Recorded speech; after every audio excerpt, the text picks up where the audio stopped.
Send? At what? The men's club at Herzl. Yeah. Near Tamid is going to send a memorial candle along with a small sheet with prayers or whatever to every member of the synagogue to light during when? Yom HaShoah. On what day? To observe. I don't recall the date. Well, you see, they might have something else doing. You see, I hope they're not I don't think competing. so. No, this was like just to do in the home, in other words, to light the candle the night before. I see, It's just something that every family could do. I see. Yeah. I thought that, see, I found out that April 29th, that they are having Yom HaSmat. Oh, is that right? Right. Yeah, I got something in the mail, but I didn't read it all yet. Which is terrible. You know, after all, you know, we were originally planning to have April 22nd, the dinner and the memorial at the same time. Mm-hmm. Rabbi Rosen made a big deal about it. You know, they didn't want to have the dinner on the same day. So you moved it to the 29th. So we moved it to the 29th, and then they're turning around and having our fair on the 29th. I'm really upset.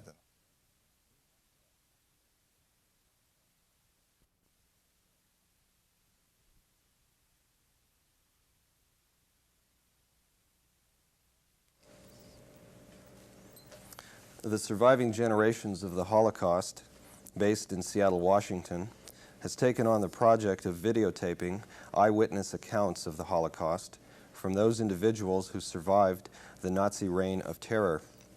Millions of people were annihilated just because they were Jewish. The goals of this project are, first, to educate the current and future generations about the Holocaust with the hope that those who learn what happened will not allow it to happen again, never again to any group of people. Second, to refute false allegations by neo-Nazis and revisionist historians that the Holocaust never occurred. And third, to refute the commonly held notion that the Jewish people offered little, if any, resistance to the Nazis. The voices of the dead are silent. The voices of the survivors must live on forever. My name is Carl Birkenwald. Today I am interviewing Mr. Henry Friedman, a Holocaust survivor who was born in Brody, Poland. Good afternoon. Good afternoon, Carl. Mr. Friedman, in order to put your experiences during the Holocaust in perspective, I would like to ask you some questions first about your life before the war. What is your full name? My name is Henry Friedman. Was that your name before the war as well? No, I have had many names since that time. At that time,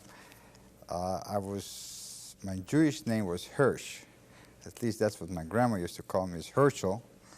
But in the Polish name was Heniek.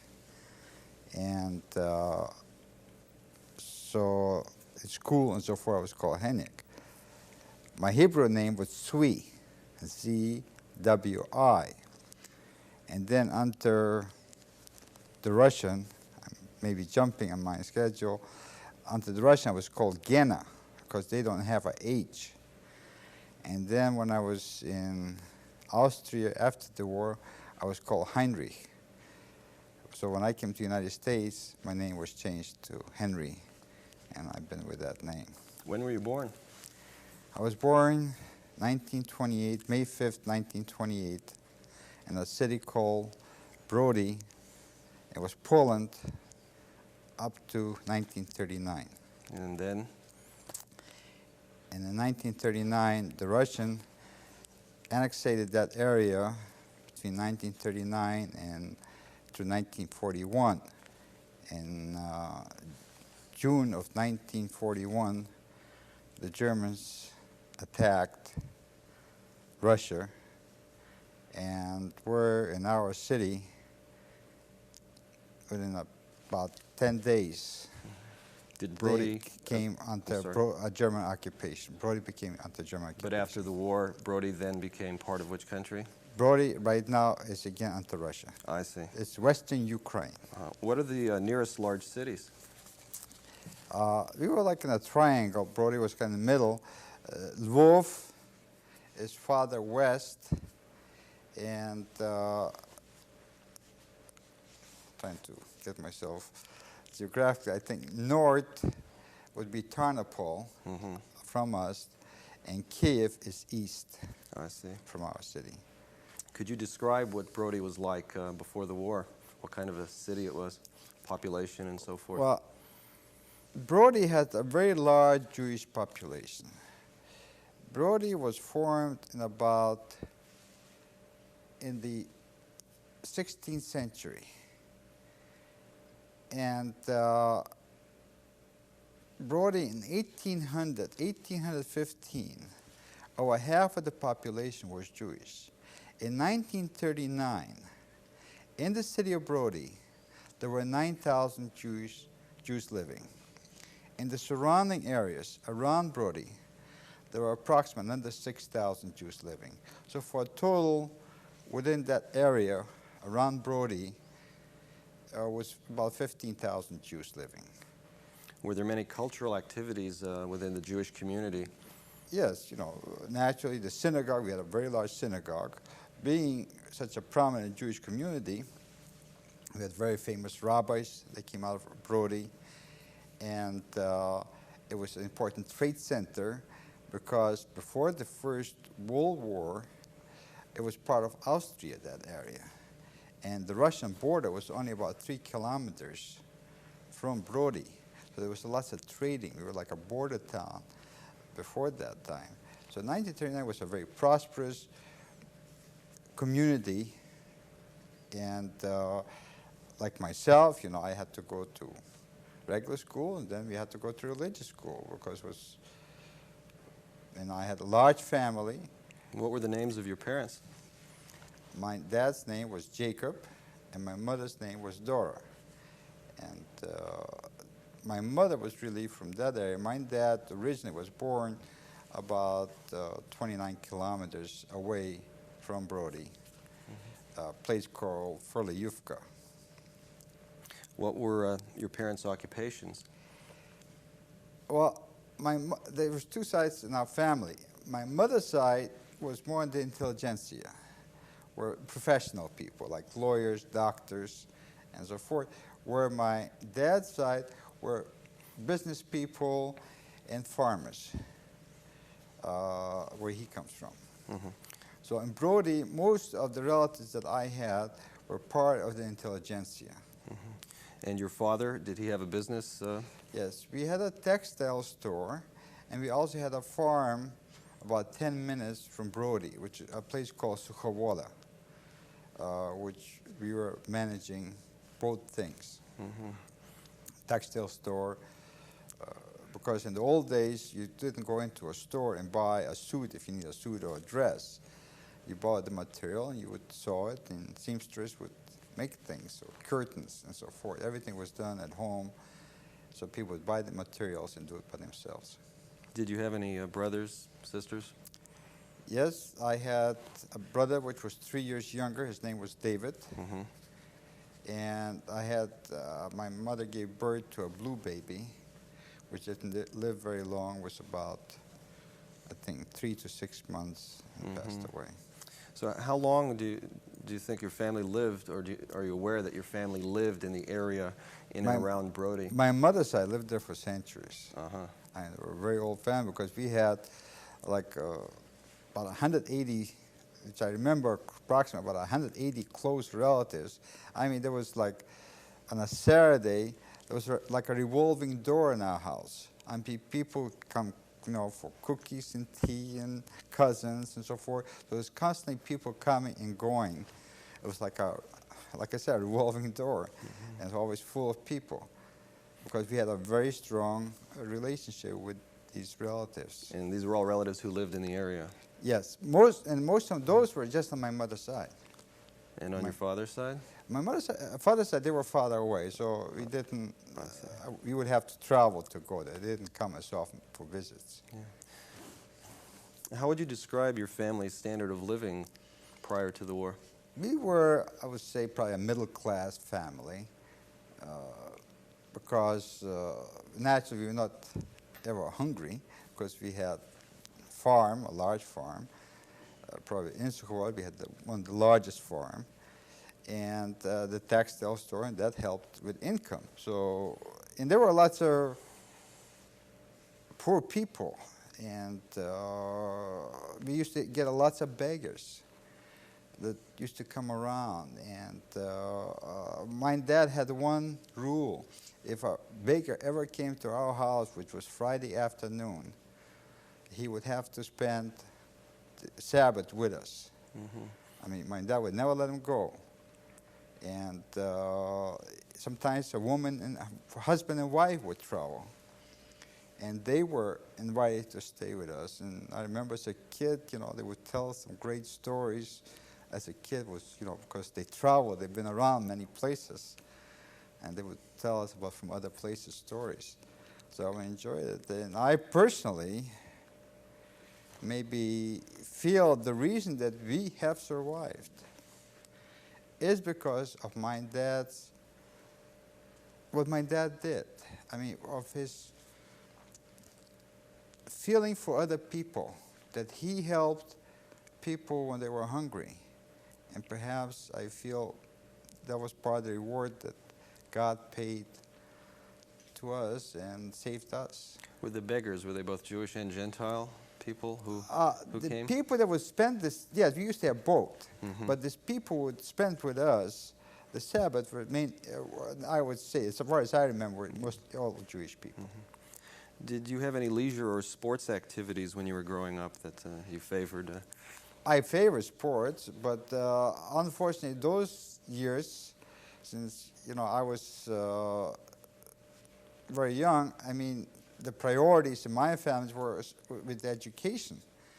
So I had to go to public schools part of the day, and right after public school, I had to go to religious school. So, but I never had any time to speak to sports except kicking the ball around, you know, between friends, but never organized sports, if that's what you mean. Yeah. You mentioned education. What kind of education did you receive? You mean my total education? Well, let's say prior to the war when you were growing up, yes. Well,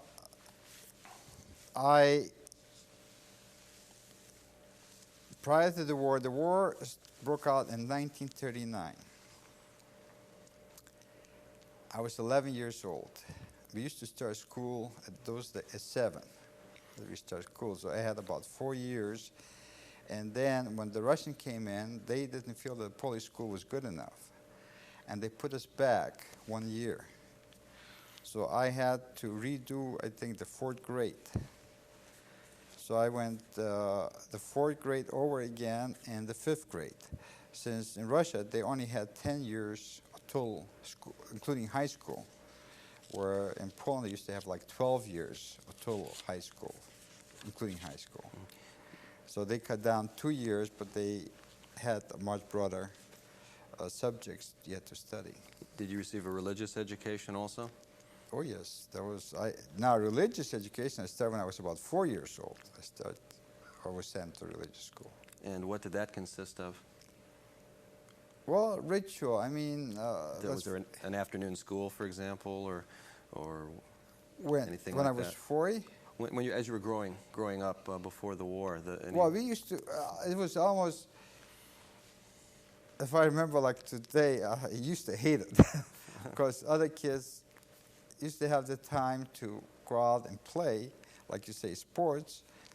Where I felt, being a Jew, I had to go and study instead. Except I never forget, I had a teacher. He was an older gentleman. And he used to say, pay attention. Because he said, you can get lots of money and somebody can take it away from you.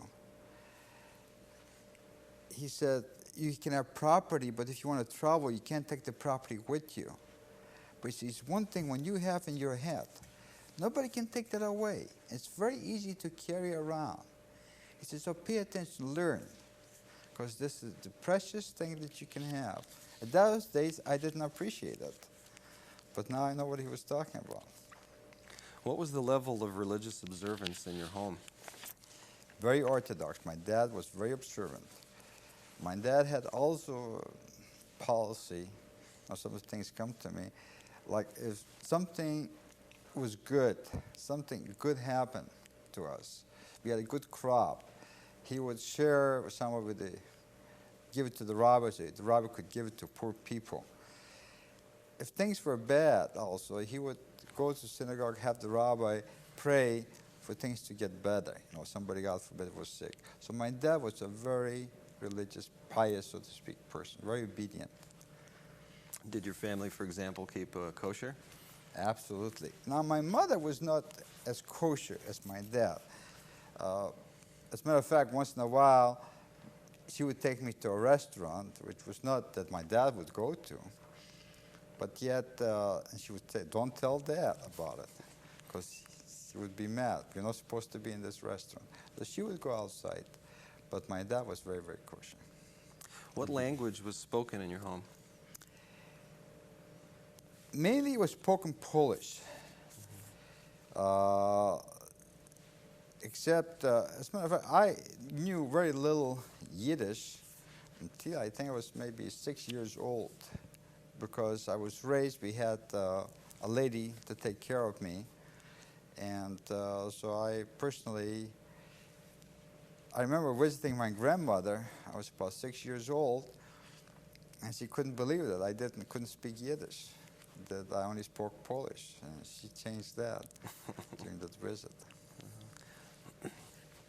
Did your family have any political involvement in the community, either with Jewish or secular groups? No, again, my dad was very busy running a business and running the farm, and he didn't have time except support, you know, certain things. But he himself was not active politically. I see. What kind of relationship did your parents, for example, have with the Gentiles in Brody? Well, my dad, not so much Brody, but Suchowola, which was, like I said, 10 minutes, my dad was very involved. I mean, my dad helped many, many people in many respects. If they needed money, he would loan them money. If they didn't have the money to buy things, he would give them credit. If a horse would die, for example, they need a horse to help with the harvest, my dad would loan the horse. So my dad was very considerate and very helpful. And he was very looked up. And that's, like I say, probably the reason that we are safe today, alive, because of that. On the other side of the coin, was there any anti-Semitism in Brody in the pre-war years? Oh, yes. Anti-Semitism, even with kids, you know, whenever I would fight, like they used to have religious classes in public schools where the Jewish kids could go outside and we just kick the ball, play a little soccer and so forth. And the kids used to be jealous that they had to be in school where we were playing, and they would come out and make remarks or say like, just wait, when Hitler will come, he will take care of you. And you know, to a kid like myself, I overheard my parents discuss these things about Hitler, or these people, the beggars that used to come to our house and talk about some of the atrocities that Hitler was doing to the people. But we didn't, I didn't think my parents believed these stories. They thought they were not true. They couldn't be true. So therefore I said, oh, when the kids would say, or they would say, why don't you go to Palestine? You don't belong here. So those are kind of remarks that you used to get up. Whenever you got into a fight, they would say, you know, dirty Jew, and things like that. Were Gentile adults, was there any degree of anti-Semitism among the Gentile adult community? The Ukraine people, yes. The Ukraine, there was plenty of bad publicity against the Jews, and also the newspaper propaganda against the Jews. And at one time, they set fire to our ranch, yes, and that was pre-war. I think it was about 1937 or 38. They set fire to buildings. Part of our buildings burned down to get rid of us, and that was part of the anti-Semitism. Did the people who did that, were they ever caught? No. As a matter of fact, my dad knew somebody was stealing from him. And so one morning, I remember the story, again, these things come to me that I forget. At 3 o'clock in the morning, he left early, and he's waiting for this person supposed to come, and the guy, he cut the guy. And my dad had a pistol, and the guy came at him with a 2x4. And my dad shot him, but didn't kill him, just wounded him. And I remember my dad had a problem afterwards. He had to pay the guy off to keep his mouth shut because my dad didn't have a permit to carry the pistol out of Brody because he caught him on the farm doing it.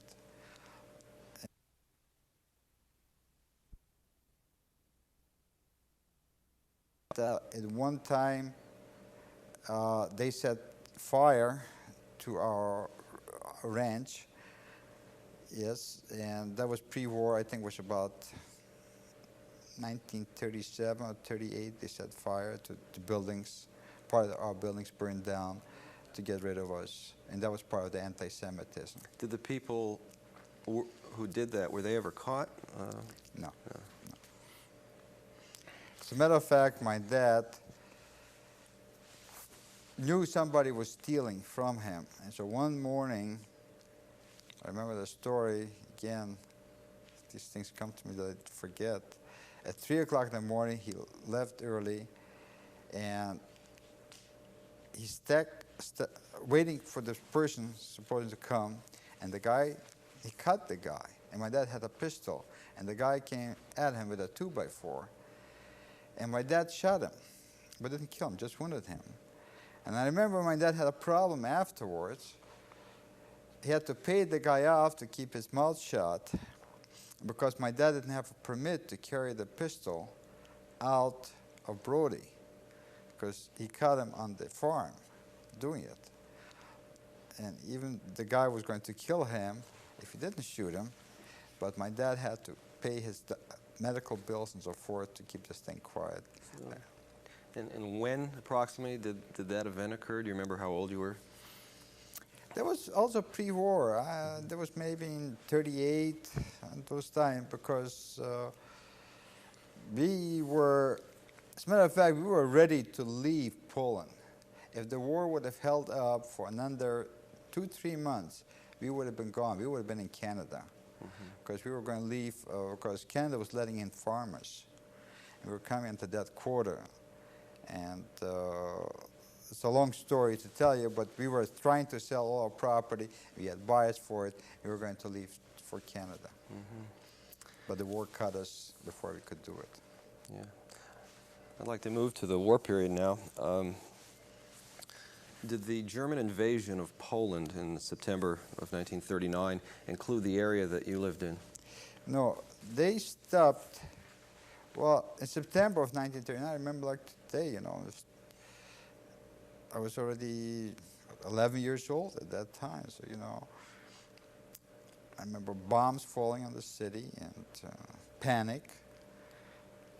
It was not expected, but we didn't think it was going to happen. You never expect that. And before we knew, within a week, the Russian army marched into our area because the German took part of Poland, but the Ukraine, Western Ukraine, was taken over by the Russians. So in a week we had the Russian, and as a kid, the Russians really was not that bad as far as I was concerned, because as a child, I could go to school, and I was treated. They made education a very important part, and being a pretty decent student, I had very little problems because I could remember things. I didn't have to work very hard at home, study like other kids had to. But my parents suffered a lot because, number one, they took everything that we had, we didn't bury. The Russians took like the store, whatever we had the materials, they took everything away to Russia. So we had to close that up. How soon after the Russian soldiers came to Brody did that happen? Oh, that happened, I would say within a month or something, right away. I would say within a month. That was taken. Number one, you couldn't have private stores, period. So that was, you couldn't have any help. I mean, So in the ranch, so we kind of closed up and moved to the ranch. So we were on the ranch then. We lived on the ranch.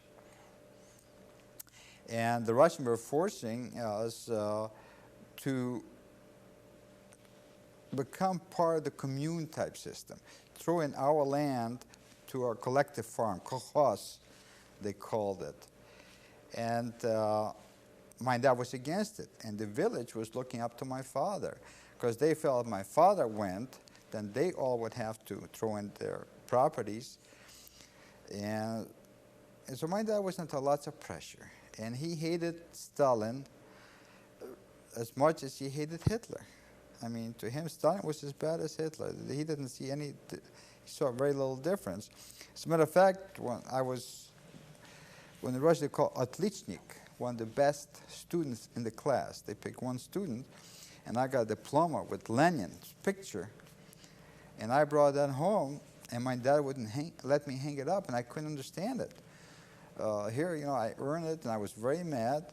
And they used to tell you in school, they used to say, if your parents speak against the government, you should tell us. That's your duty, patriotic duty to tell on your parents. So I was kind of, at that time, almost so mad to go and tell my teacher what my dad wouldn't let me hang up that thing. But I didn't. And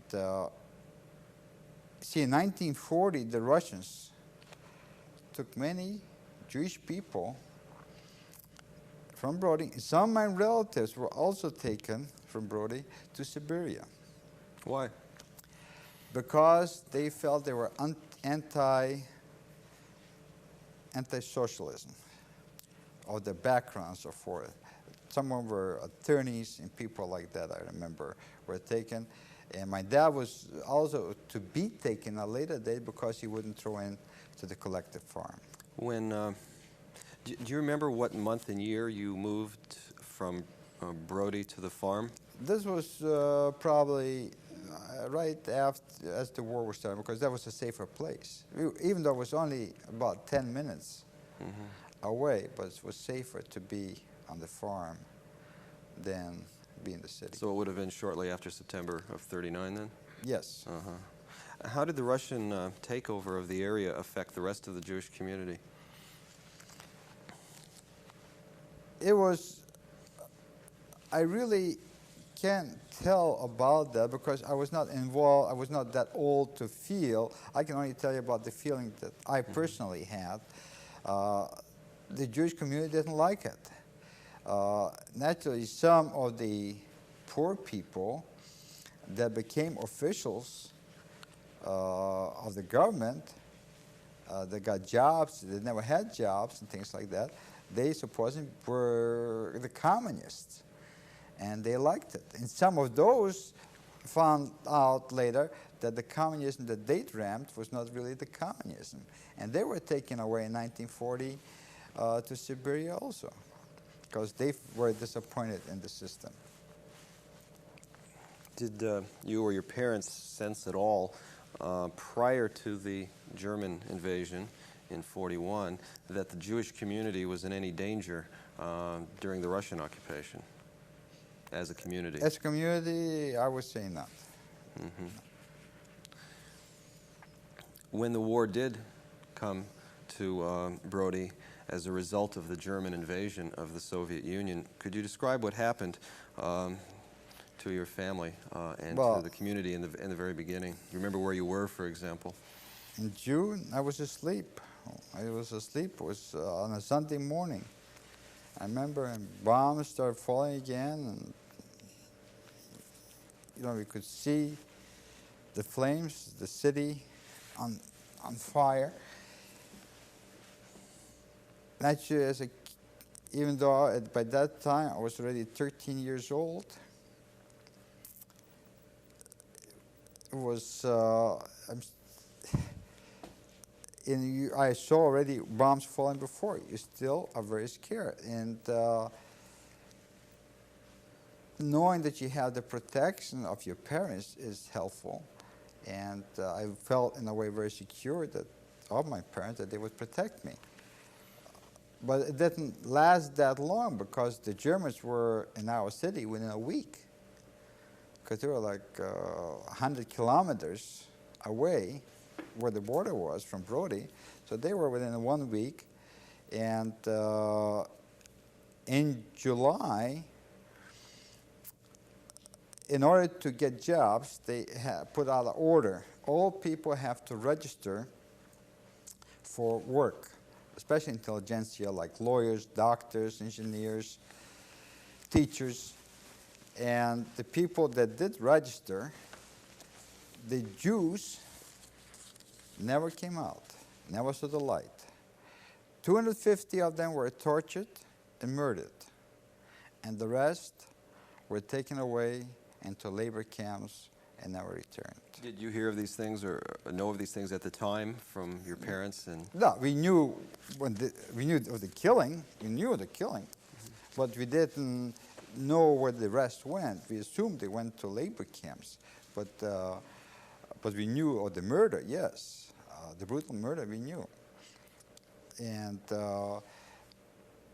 then about a week, maybe 10 days after the Germans came in, one day a truck pulled up to our house with a German officer or captain, and they start loading up everything that they could find that was not nailed down, so to speak, and loaded on the truck. And as they were leaving, or they took everything, the guy noticed on my mother's finger a wedding band, and he started pulling it because it's been on it for years, and she was crying, and I kind of jumped in between, tried to push the guy away, and he smacked me in the face. My face blew up. I was so mad. I remember my dad used to have a pistol, and he used to hide in a place, so I ran trying to find that pistol because I was going to kill the guy. And to my luck, that I didn't find him because we would have been killed. I mean, he broke my mother's finger at that time, taking the last thing that she had of any possession, I mean, that he could find. So this was my first experience with Germans after they came into our city. and this was an officer or soldier who Yeah, that was a captain. and he did take the ring. Oh yes, he broke my mother's finger, but he took the ring out. And in the first few months after the invasion, what was happening to the Jewish community other than, if anything, other than the intelligentsia roundups that you mentioned? They formed what they call a Judenrat, which was like a Jewish council, and the Germans demanded, so many workers to go to labor camps and things like that, work on the roads. A order came out, everybody had to wear the armbands with the Star of David. Many people, like one time my mother and my cousin got caught not wearing the armband, because the reason they didn't want to wear it because anybody can throw rocks at you or hit you, and who's going to protect you? Nobody was out to protect a Jew. So it was a free-for-all against a Jew. So people, they went to an area where they might have been afraid to walk with the armband, they would take it off. Well, the police did catch my mother and my cousin not having it. My mother, they beat with a ball, rubber ball, but inside was a piece of steel. Her arms were beaten up, they were all swollen. My cousin, which was about 17 years old, they made her clean an outhouse with her hands. And she came back afterwards, and she couldn't eat. She was constantly throwing up from it. I think for 2 weeks, I don't think she ever was the same, but for 2 weeks, she was never the same. I mean, she was so humiliated by that action. I had another cousin which lived in Slochi. That's in the area of my dad, where my dad comes from. She was caught in the first roundup, so to speak, of Jews. That was in the first weeks that the Germans came in. And they were taken out. They were told they were going to bury some Russian soldiers and Russian horses, dead horses, animals that were lying around. And they made them dig ditches. But they had in the woods machine guns hidden. And what they did, once the ditches were dug, they machine gunned them. She threw herself in, but she was still alive. And she was buried that way. She, after it was all over, she dug herself out. She's the only survivor that's outside that came out of it afterwards. She's the only survivor, the cousin that survived the Holocaust besides my family. Is that how you found out what had happened to her with regard to the pit? Right. Mm-hmm. But she was one of them. She was one of the people machine gunned into it. Then there was continuous harassment of the Jews. My dad naturally worked, was productive. They assigned a man from Silesia to run our farm. And my dad paid him so that he could work on that farm. On your own farm? On our own farm. Do you recall approximately when that was? I would say this was maybe, this was, let me go back, 41. That was would have been beginning of 1942. The beginning of 1942. And was your family living on the farm? We were living on the farm, yes. Mm-hmm. We were living on the farm, okay. And it was in 1942. But prior to that, they had auctions. Auctions, what we call roundup, but in German it's called auction, that they would just in random take so many people and take them away to labor camps. Children, women, and men, didn't make any difference. Just in roundup to cut down the Jewish population of Brody. So then that continued. However, in February of 1942, or February or March 1942, a young lady, her name was Julia Simchuk, came running to warn my father that the Gestapo was coming after him to take him to a labor camp. And my dad didn't believe it in a way, and my mother looked out the window and she saw almost the Gestapo coming, and she said they're coming after my dad and my uncle, where my uncle didn't live too far away. So as my dad ran out the back door, the Gestapo came in. They asked for my dad. They said my dad was at work. He didn't know where he was. So they looked around. Meanwhile, I ran and told my uncle to run, and he ran too. So they went in hiding. They were in hiding for about 3 weeks. Then my mother paid off to the chief of police. So my dad was able to go back to work. But that is by itself, I feel, that saved our lives, that we are here today. With this young lady, Julia Simchuk, which was 16 or 17 years old at that time. Because if she would not have saved my father, I don't think that we would be here today. I mean, it was like a miracle that I don't know what drove her to do such a thing. But because what she did, in her life, she could have been killed for what she did. But she did because of instinct, I don't know why. We are safe today. Do you know, I'm sorry. Do you know how it is that she heard that your father was going to be apprehended? Well, she was a maid. She worked as a maid in the police station. So when she overheard it, I mean, she knew the family because I found out later on from her that when she was a little girl, she used to spend lots of time at my mother's My mother would give her candy and things like that. So, I mean, it was something, that was one of the reasons that she did when she heard it. She couldn't help but run. She told me this when she was 65 years old, but I'm getting ahead of the story, which I will come to. But at that time, the Jewish population was getting less and less in Brody. Why was that? Because of the oxyons. They had about 2 oxyons at that time that took about 6,000 people out of Brody. So in June of 1942, an order came out that all the Jews have to be rounded up living in a certain area in Brody behind barbed wires.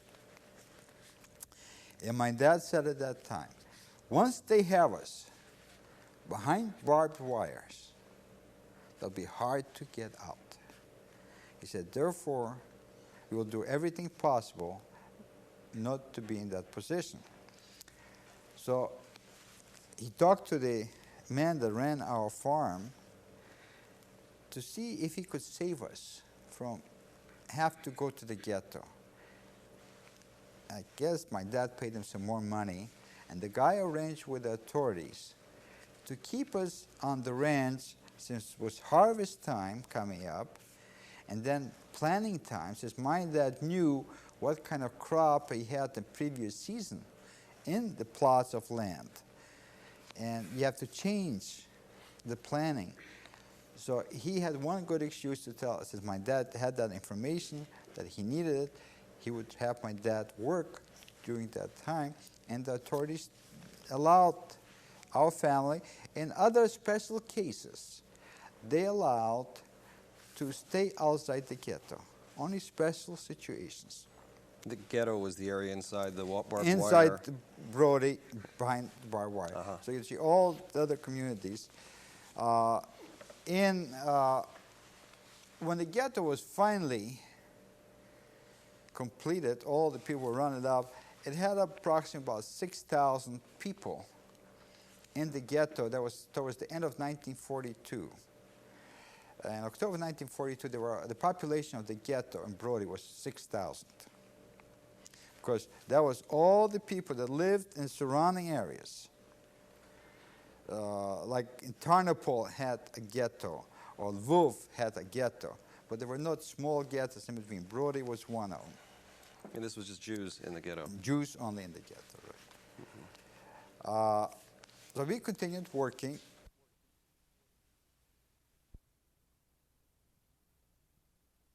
Personal situations. The ghetto was the area inside the barbed wire? Inside Brody, behind barbed wire. So you see all the other communities.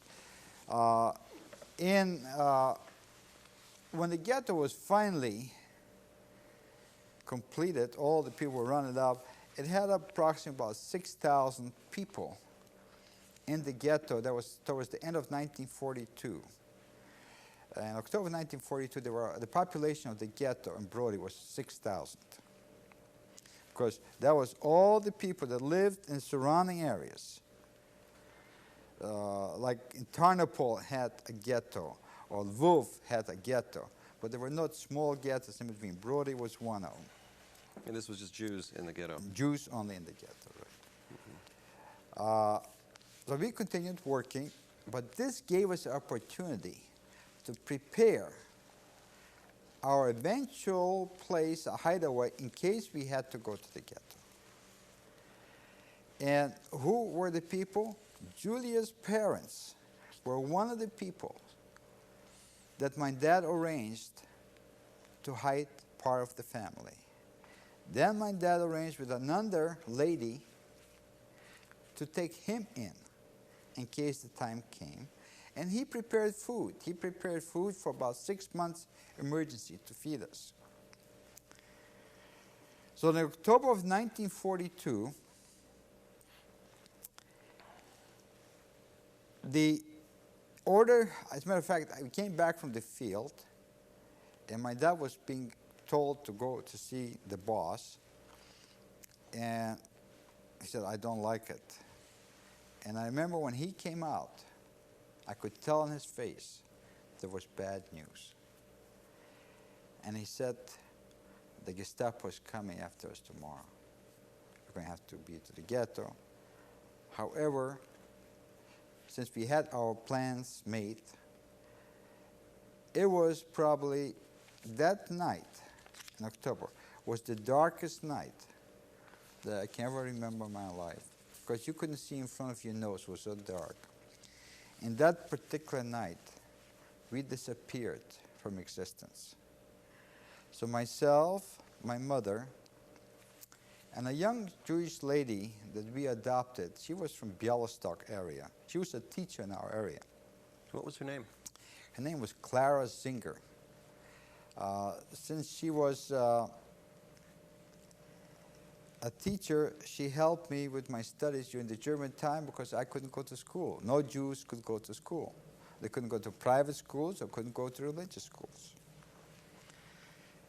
So she would teach me privately, and she kind of became part of the family, and she was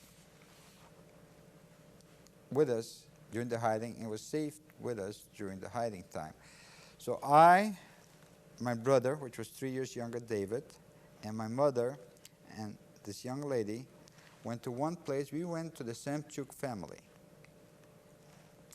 My dad went to another place, about approximately half a mile from the place where we were hiding. How far, if I could ask, from where you were living at the time did the Semchuk family live? From our property, not very far, Uh-huh. perhaps also a half a mile. Okay. They were very close.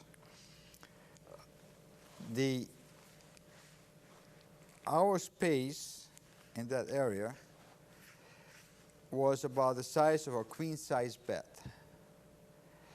Myself and my brother were sleeping one way, and the teacher and the young lady were sleeping the other way. Now, it was a slanted type roof. It was a straw type roof. In those days, they used to use straw, they didn't have the metals. And the house was split kind of half of the house where the people lived with the children, the Semchuk lived with the children, and the other half of the house where the animals were. They had a cow, they had a horse, I think, and a calf, and some chicken and pigs. Now, we were over that part of the house, up in the attic. In the Semchuk house? Yeah, in the Semchuk house, over the animals. And we were right at the edge of it, so we were kind of blocked off.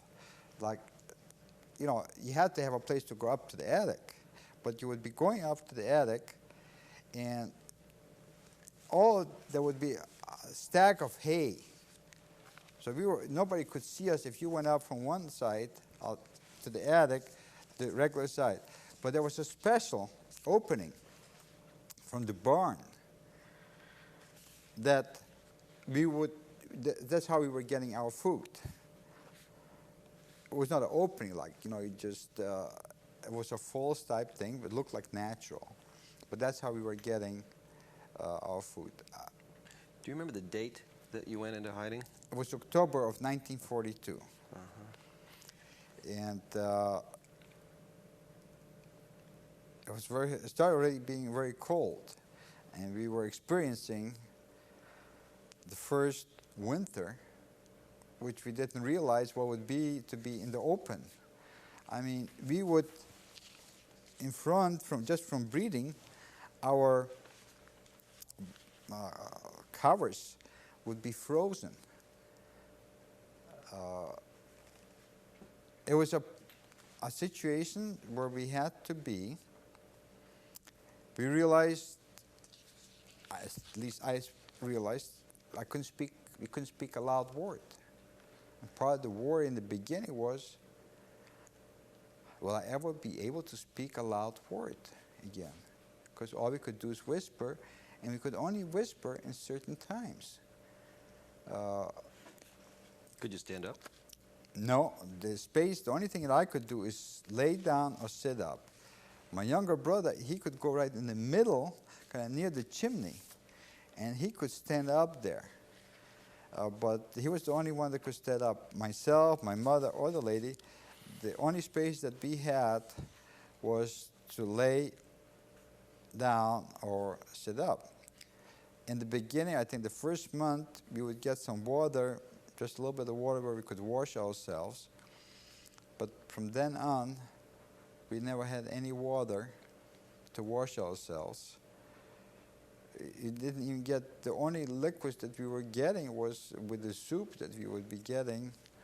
That was the liquids towards the end we were getting. And yet I didn't know, the only one that knew where my father was my mother. But also, we had another situation. My mother, when we went into hiding, was pregnant.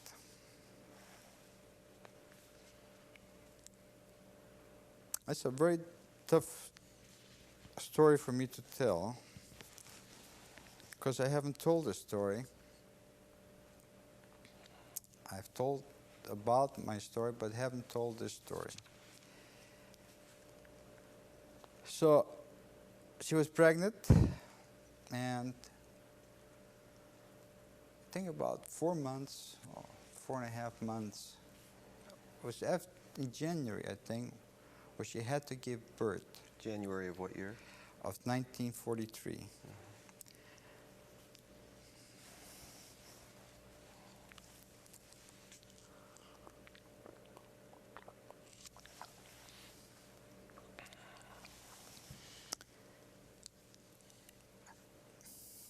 A decision had to be made.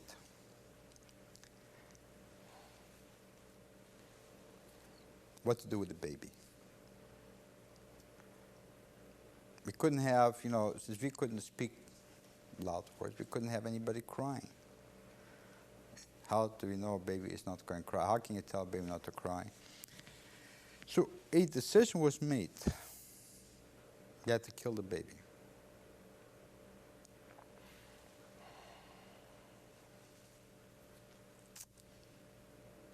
When the baby was born, my mother couldn't scream of the pain. Because if she would have screamed, we would have been dead.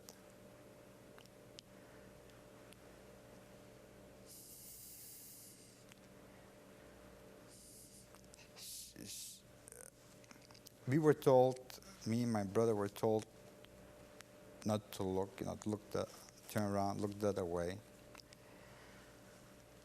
While Claire performed the miracle of giving birth and killing at the same time. So heaven was a girl. My mother always wanted a girl.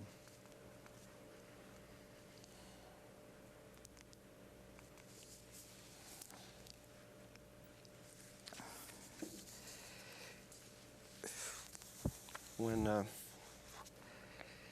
we had to bundle it up. You had to ask the lady,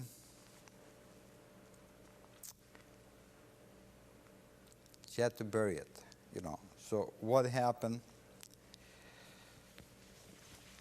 She took it and buried it on one of our parcel of lands. I guess she didn't bury it deep enough. who is the she? Mary Simchuk. And she was? She was the lady that was hiding us, where we were hiding. Her relationship to Julia? You hadn't mentioned The her? mother. Oh, Mary Simchuk was the mother of Julia Simchuk. Okay. Her father's name was Ivan. And what happened, she didn't dig the hole deep enough, whatever. The dogs dug up the remains. And the people used to go to Brody from Sukhawala. Used to go to Brody, and there were always people at the gate, at the barbed wire, giving away diamonds for a piece of bread, for a loaf of bread. but they never saw our family there. It kind of bothered them, especially people that were enemies of our family. There's always enemies. And they could never figure out how come that son of a gun Jacob or the Friedmans are never there. They maybe never went into the ghetto. They must be hiding someplace. So when the remains of the dead baby was dug up, they were much more suspicious that we must be hiding someplace, that we were not in the ghetto. Because they knew that my mother was pregnant. So therefore they knew that it was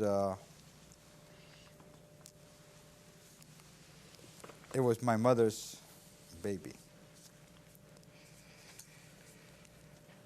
This situation for us did not improve because in May of 1943, the Germans started liquidating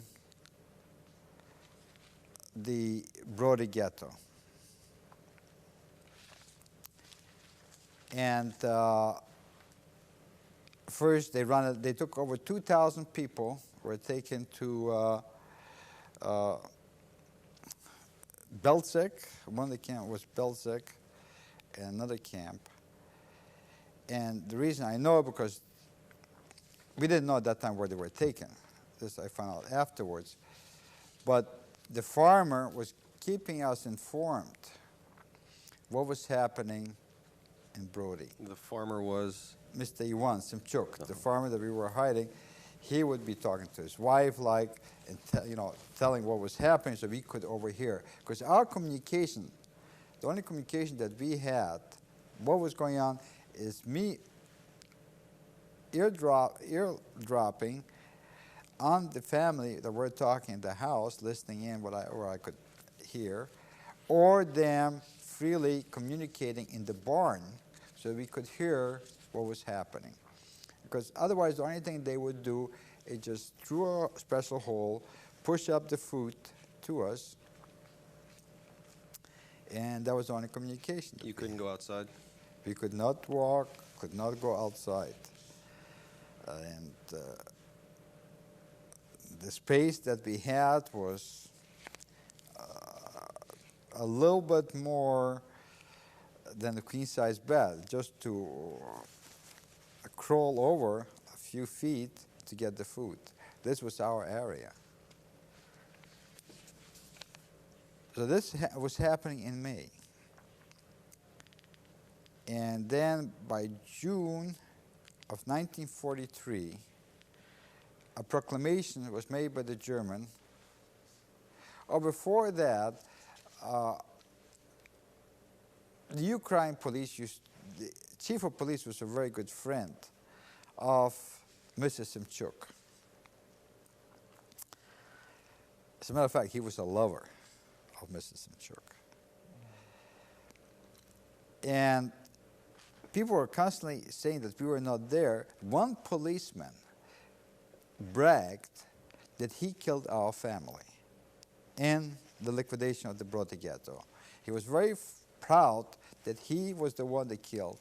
But finally people started questioning him. And it came out that was not our family, was a cousin of my mother and her family. And we were still around as far as they were concerned.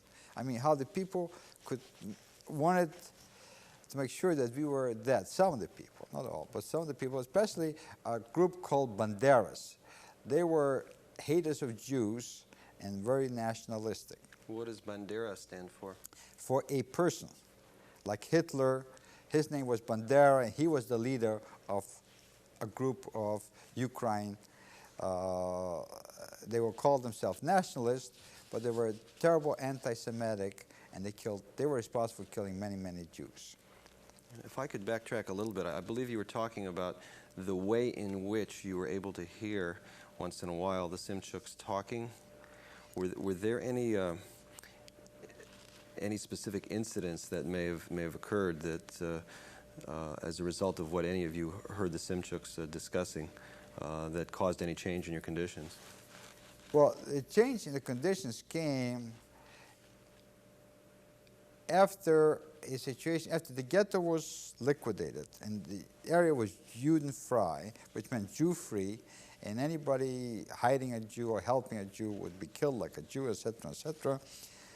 About in September of 1943, the first Jewish couple was found in a forest and brought into the village of Sukhawala. There was a husband and wife and a young daughter, about 8 years old, and so happened we knew the family. And they called the whole village out to witness the execution. Who called the whole village out? The police, the authorities, called the whole village to witness what would happen to anybody helping a Jew, what happens to Jews when they are found. The people begged, kill us, fine, but don't kill the child. They prayed for mercy, begged for mercy. And the daughter was very much crazy about her father. And so the first thing they did, they shot the father. And then they undressed the lady. She was quite attractive. And they wanted to know if anybody wants to have an affair with a Jewish woman. And people just laughed during all that. And meanwhile, the little girl was screaming hysterically. And finally, they shot her. That farmer that was hiding us came home very depressed. Meanwhile, they were telling us the results of the story. And I found out later the reason those people were found is because they were hiding originally with a family, but the family got panicked and they kicked them out and later on informed the police where to find them. That's how they were found in the forest. This I was told just last year. But meanwhile, our situation, so after we overheard this conversation, Mr. Mchuk got quite heavily drunk. And he started threatening. He said, I'm not going to put up with this. They to my family, he said, they have to go or we kill him, one way or another. And the family was saying, well, if you kill him, Mr. Jacob is still alive. He will take revenge when the Russians should come. He said, don't worry about it. If we kill them, the other people will kill him too. It won't be that long. And when I overheard, I told my mother and the young lady, and it was decided that we should run. But I have to backtrack because it's an important story. It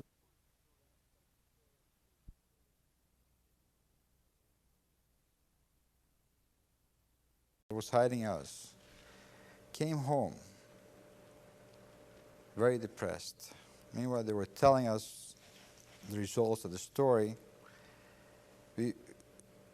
And I found out later the reason those people were found is because they were hiding originally with a family, but the family got panicked and they kicked them out and later on informed the police where to find them. That's how they were found in the forest. This I was told just last year.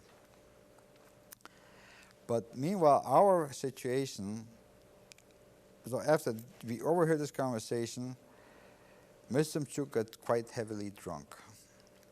And he started threatening. He said, I'm not going to put up with this.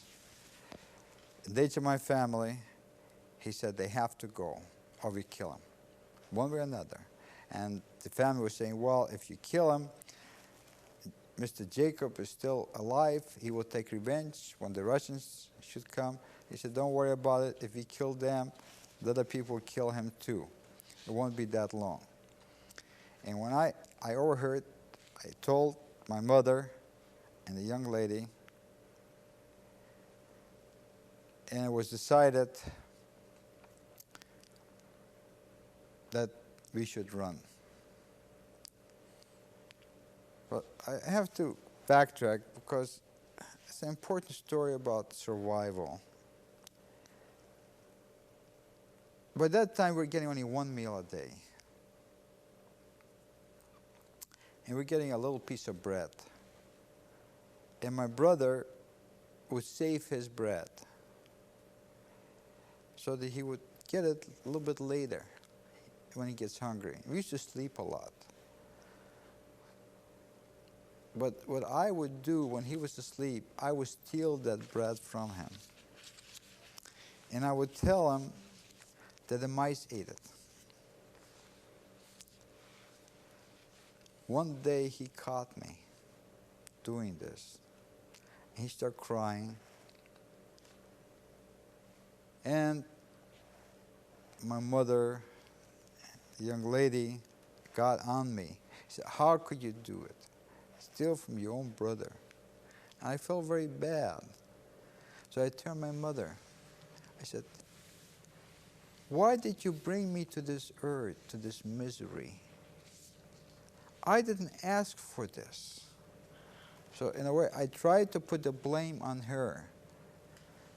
And actually, we all, none of us felt very bad. I have not told the story until I saw a play of Anne Frank, where a similar situation happened, and there was an adult also stealing some food.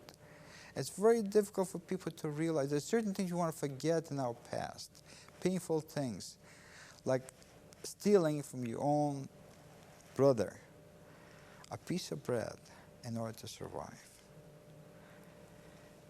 And I think it's important, whoever someday listens to this story, to understand what people, no matter what age, what it means to survive, how everyone wants to living, how life is precious, how we all want to live. So anyway, it was decided, going back, it was decided that we should go to my dad's place after what we heard that Mr. Simchuk was going to kill us. So we ran to my dad's place, which wasn't very far. Was this at night or? At night, of course. That was the only time. And we snuck up to his place because the only one that knew about it was my mother. And his area was very, very small. That he was hiding just in a plain barn. Animals below, and he was above that. His area, he had about the size of an area for one single bed. So here we were 5 people in an area of one single bed, so we didn't have enough room to lay down. All we could do is sit. And this was September of 1942. We knew the Russians, 1943, we knew the Russians have inflicted, and the Germans were retreating, inflicted heavy casualties in the Germans. If I could ask, how was it that you knew that? Well, the farmer would tell the story. That's how we knew. I mean, the only communication we got is them talking between each other, or just pretend they're talking to a horse or something like this, or reading something loud so we could hear it in the barn. Or I would overhear the conversation when they were in there, kind of sneak up above their room where they were living, the living quarters. And my dad was only getting one meal a day too. And he was getting one meal, which wasn't very much, but for one person. Now where he was, the only person that knew about it was the lady of the house. Her husband didn't know about it, and she had 2 sons. They were, while my dad was there, they were taken away to Germany to work on not labor camps, farms. But they didn't know at the time that she took in my father. Do you know why she didn't tell them? Because she didn't trust. She didn't trust them. She didn't trust her husband. Plus, her nephews. Her nephew was the leader in this area of the Bandera group, which I was telling you, they were killing Jews. They're responsible for murdering Jewish people and Polish people. They killed also Poles in that area. But it was like I said, her nephew was the leader, and so were the Banderas. So she didn't trust anybody, and that's the reason. And this was a lady that had a heart of gold. She had a hunchback. She had a hair lip, and those days didn't have money for surgery or anything. She had a piece of plastic, and she looked like almost like a cripple, but a very wonderful person. And my dad was very kind to her during the years, because her property was really very close to our property, bordering almost on our land. So my dad must have done her lots of favors that she felt obligated to help my father. But after 1 week, we decided that we could not survive this way under those conditions. Because there was not enough food, it was just like a bite. And we could not sit constantly without being able to stretch out. So it was decided to send my mother and the young lady back to Mr. Simchuk, and my dad still had a pair of boots left. Give him the boots as a gift. That was about the last possession that he had. And tell him, look, see, I and my brother was a danger of exposure to those people, because those days only people that were circumcised were Jewish people. So it was very easy to identify a Jew. But a woman, it was not so easy to identify she's Jewish, except for not having the proper papers. So it was talk to them and tell them, look, we are two women. You tell them we are cousins, just came from part of Russia, and you're taking care of us. We don't have papers, that's all. And you be safe. And kind of the farmer decided, since he had still a heart, because originally he took us in, and obligations, they decided to take him in. And we assumed that everything was okay because we didn't hear anymore from them. So there was me, my brother, and my dad. But somebody must have noticed somehow the movements. The time that we went to my dad's place, or the time that my mother went back or something. Probably the time at night when we went to see my dad. So there was, next to the place where we were hiding, the barn where my dad was, there was a Polish guy living with a Ukrainian woman. So they assumed, the Banderas assumed that we might be hiding in that area, because that's where he went. Because the guy could never assume that his aunt would be hiding a Jew. That would be out, not the right, he couldn't never imagine that. So he assumed that we were hiding in the Polish family. However, we were woken up by noise one night. There was maybe a month afterwards, after we were there. What month and year would that have been? About October of 1943. Okay. October 1943. And my dad thought they were coming after us. And he whispered, and he said, listen, if they take us, they're going to torture us. And the best thing is we cut our throats. Here's a razor knife. Let's do it. And my younger brother started crying. He said, no, I'm not going to do it. I didn't do anything. Why would they kill me? I didn't harm anybody. He said, you want to kill yourself? You go ahead. But I'm not going to die. And another thing my dad was saying, well, if you don't, we are endangering also the life of your mother, because they will torture us trying to find out where your mother is hiding. But he said, no, I'm not going to die. At least before they kill me, they will give me a full stomach. They will feed me, maybe. So I will know to die what it is not to be hungry. Because one thing I remember, living, trying to survive, it was the idea of getting a full stomach, not to know what it is to be hungry. Because by that time, all I had on me was just bone and skin. My skin was really separated from the bone. I mean, it was just hanging loose. I mean, if you had, like, actually, you could almost see through, you could see my bones in the skin because there was hardly any meat left on me. I was like a skeleton. And I don't know, because of that, kind of stopped my dad from doing it, but what these banderas were doing, they were beating up the farmer next door and looking for us. And actually, we weren't there. But our situation did not improve because still there was not enough food nourishment for us. I was the worst one that was suffering, non-nutrition. Maybe because I was growing, but in December of 1943, things were becoming very tight because Germans were coming, patrolling the area. There were lots of Germans in the village, in and out. And my dad decided that I had to go without the Semchuk knowing, but he's going to take me over there, and I'm going to stay with my mother for the rest, as long as it takes, because we cannot survive on the food that we're getting.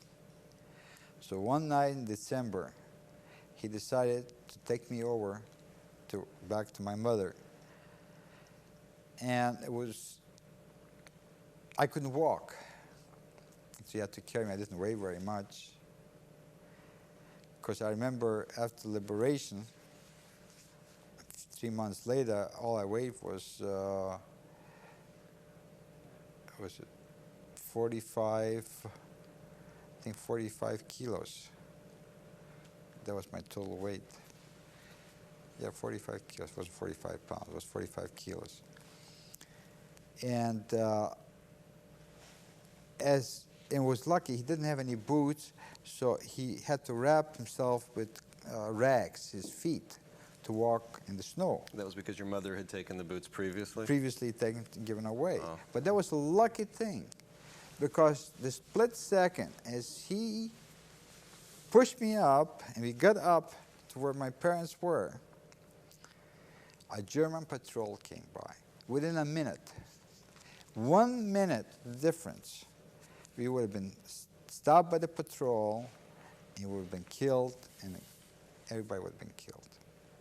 Talking about miracles, that was a miracle. If I could interject a question at this point, the banderas, were their activities in collaboration with the Germans, or did they do this on their own? The banderas originally were helping the Germans. There was pre-1939 burning Jewish families because the Germans wanted to create problems for the Polish government, and they promised the Ukraine a free country, an independent country, independent Ukraine. So they were active in those days, helping the Germans. And then when the Germans came in, again, the Ukraine were helping, running up the Jews and killing because for that purpose. But then they found out towards the end, the Germans were not going to keep their promise, especially when they started losing the war. So the Ukraine, those banderas turned also on the Germans, but they were really not fighting the Germans because they were no match for the Germans. But what they were doing is killing the Poles that were still left in that area.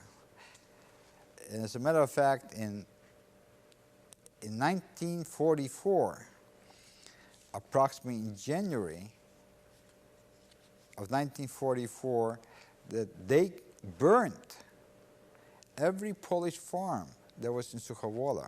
How were you aware of that? Well, we were up, our hiding place was up on a hill, and we were right near the road also. So we could see and hear almost everything, because at night voice is scary. And so we could see, the way we could see. Our opening was a hole from a nut, that we knocked out from the wood panel and the wall, so we could see. This was our opening to the city. Cracks, but we could see. That was our opening. And they burnt, and there was, as a matter of fact, one Jewish doctor that was hiding with a Polish family was burned at that time in the village.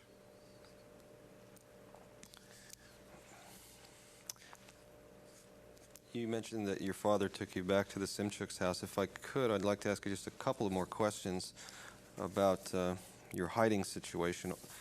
Did your family pay the Simchuks at all for? Oh, yes. We paid them, but to be honest with you, yes. We paid them at the beginning. We paid them during the time we were hiding with jewelry, whatever we had. But we didn't, at least to this day, I don't feel that there was a price. What they did for us, money could not buy. In the first place, there were so few of people that were willing to do it even for money. And I think those people were good people. They did it for a double reason. One thing, for what they were, I think us giving them was our pleasure doing it for them, not because they demanded it. And I'm not, I mean, this is my personal opinion of that. That these people were just good people. I know for a fact that my dad did not pay anything to the lady where he was hiding. But to the Simchuk family, we were giving things for them. Yes. To get back to what you were discussing, you were brought back by your father. I take it your brother remained at the other location. My brother was still on the old location where my father was, and after it was quiet, my dad had to sneak out and go back to his place. And we didn't see each other again until the time when we were liberated, and we didn't know about each other, except there were certain situations that, again, you know, I feel were miracles that we survived. One was approximately right after the massacre of the Poles, the Bandera did one night. Maybe a week afterwards, the Germans came in with trucks and started taking everything like animals, chicken, whatever was not livestock, food, and loading on the trucks, furniture, and taking back with them to Germany. Because we could hear, at night, we could hear the cannons, the explosion way in the distance. So we knew the Russians were not very far away. We knew liberation was coming. And about what month was this in year? That we knew things were getting closer. Or I would say we knew that the German was losing the war already sometime in 1943, in fall of 1943, we knew the Germans were losing the war. And in terms of the Germans taking livestock and so forth, this happened in 1944. Mm-hmm. This happened either in January or beginning of February of 1944. Mm-hmm. That they came and started rounding everything up. Now the people where we were hiding decided to lock the doors of their house and disappear. And they had good reasons for that, because they felt that the Russians were coming within months, not too long. They felt if the Germans found us with them being there, they would kill them and us.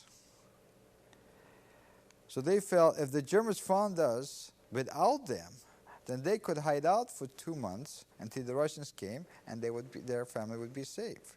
So their reasoning was the best thing was for them to lock the house and disappear, which they livestock, food, and loading on the trucks, furniture, and taking back with them to Germany. Because we could hear, at night, we could hear the cannons, the explosion way in the distance. So we knew the Russians were not very far away. We knew liberation was coming. And about what month was this in year? That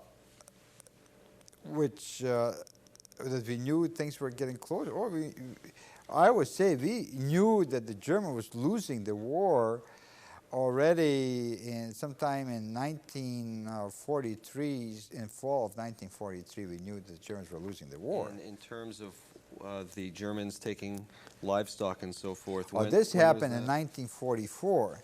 This happened either in January or beginning of February of 1944. That they came and started rounding everything up. Now the people where we were hiding decided to lock the doors of their house and disappear. And they had good reasons for that, because they felt that the Russians were coming within months, not too long. They felt if the Germans found us with them being there, they would kill them and us. So they felt if the Germans found us without them, then they could hide out for 2 months until the Russians came, and their family would be safe. So their reasoning was the best thing was for them to lock the house and disappear, which they did. And the Germans came in, the first group came in, knocked for a while, banged on the door, and left. And we say, oh, thank God. The second group came in, did the same thing, left. And by the time the third group came, and we could hear, from the distance, them breaking in doors. You could hear, noise, because Germans were very loud. I mean, you could hear Germans from miles away. I mean, just by the noise alone, you would get goose pimples, you get scared. And my mother started praying, and I never forget, I was so scared that I wet my pants. And they said, somebody important must be living here. We better leave that house alone. I feel, it was like a miracle. God must have blinded them or something. That they broke every house that was locked, and this one house they didn't break. Because if they would have broken it, they probably would have found us. And I wouldn't be here to tell the story. But the next to tell about my story, and to go back, the situation that we had to live, and the pain, and the only reason that we wanted to live. This is sometimes, I find even myself, when I tell the story, like right now, I have a difficult time, even though I lived through it, to believing, how did I make it? I mean,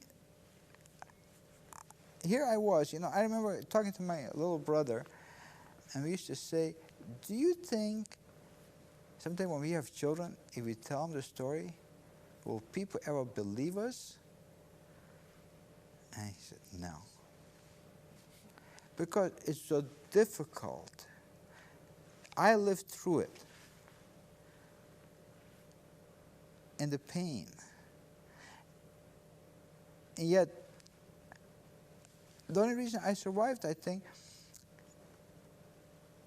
is to know what it is. The reason I was living, trying to fight for each day, to have a full meal, to know it once what it is not to be hungry. Can you imagine just living for that one thing?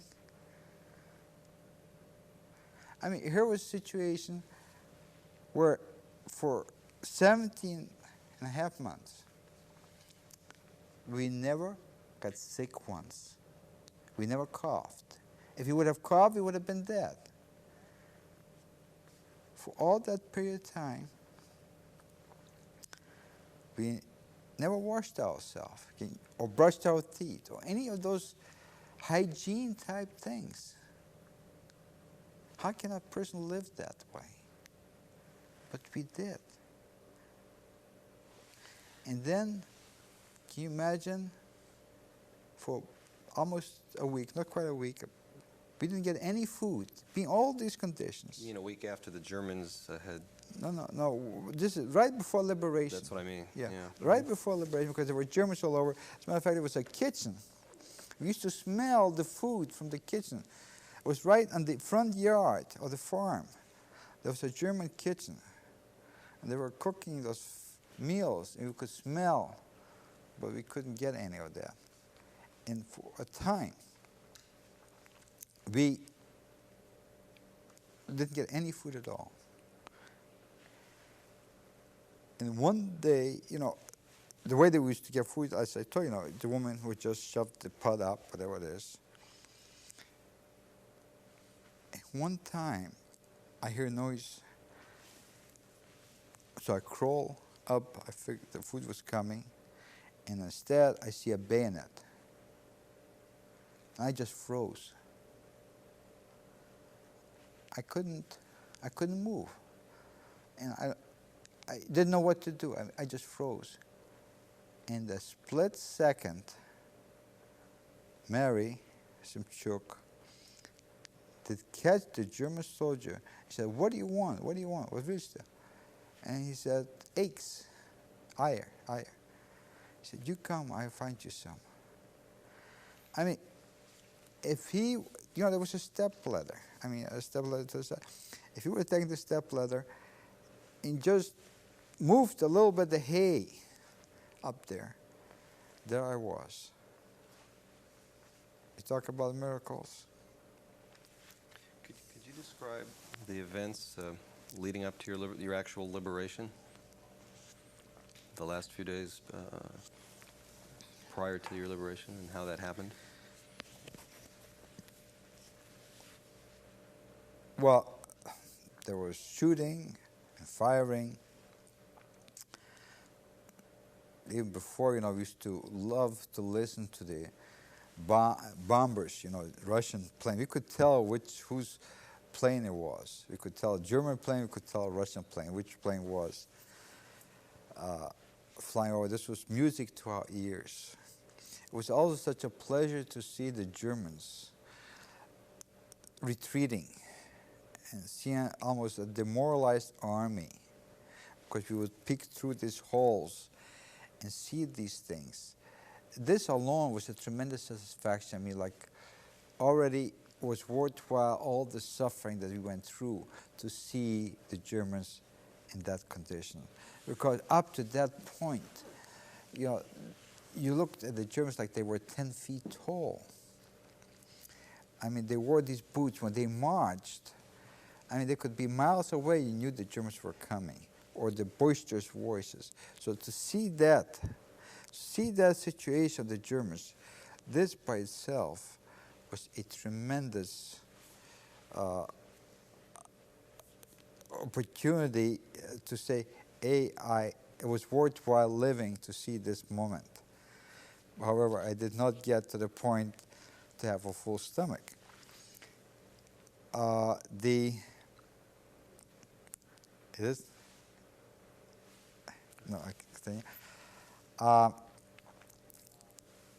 The situation for us, like I told you, where we didn't get any food because the Germans were all over, and the woman had no way of bringing the food to us.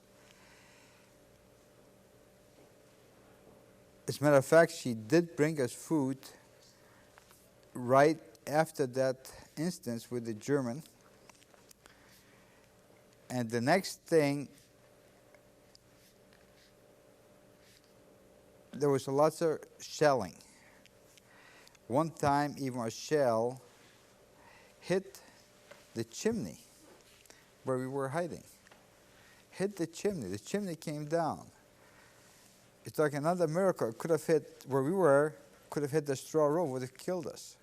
But instead, the shell cut the chimney and pushed it, knocked down the chimney, but didn't hurt us. The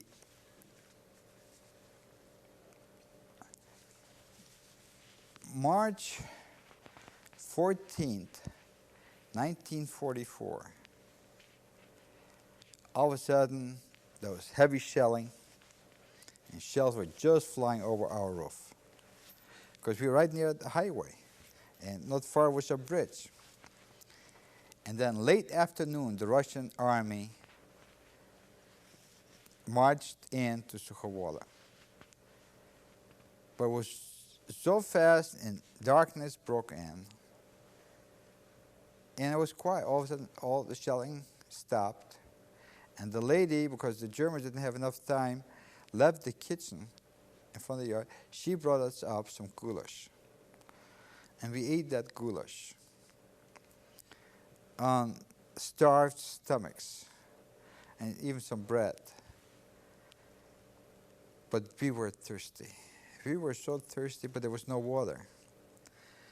See, they didn't have any water, and the only water was at the well, and you couldn't go out because you were afraid to get shot. And then later that evening, all of a sudden, we heard German voices. And he's saying to us, oh my God, the Germans are back. And why did we come down and identify ourselves with the Russians? Why did we wait? Now it's too late. Tomorrow the Germans are going to come and they're going to be searching every house for Russians. And naturally they're going to catch us. And we were going through that pain, talking to ourselves. Meanwhile, we heard those whispering Germans. And we couldn't sleep. The next morning, all of a sudden, thank God, the Russians are back. But before we knew, they did catch those Germans hiding below us. Here we were, hiding from the Germans above the attic, and the Germans were hiding below in the hay in the barn. So they were going to shoot the farmer. We could hear all that commotion, and finally we came down. We were so afraid. I mean, it's so hard to explain. I mean, even at that time, we were afraid to come down. We finally did come, and as a matter of fact, we did save Mr. Simchuk's life, probably, from the Russians killing him, shooting him for hiding Germans. And so it happened, before we knew, a commander came. It was a battalion commander. He happened to be Jewish. And we were the first Jews that they have come across since the time that they left Stalingrad. His outfit. We were the first Jewish people that they came across since they left Stalingrad. And so the first thing we did, we went and searched for my dad. We went over to his place. We didn't see him there because a bomb fell, or a shell fell right in the yard and knocked down that barn partially. So he wasn't there. And where do we find my dad? He was hiding under a bridge. I mean, here was a smart man, and where the Germans were trying to knock out the bridge, he was hiding under a bridge. I mean, how you lose your perspective sometimes during times like that. So once we got organized, my dad said, well, we can't stay around here.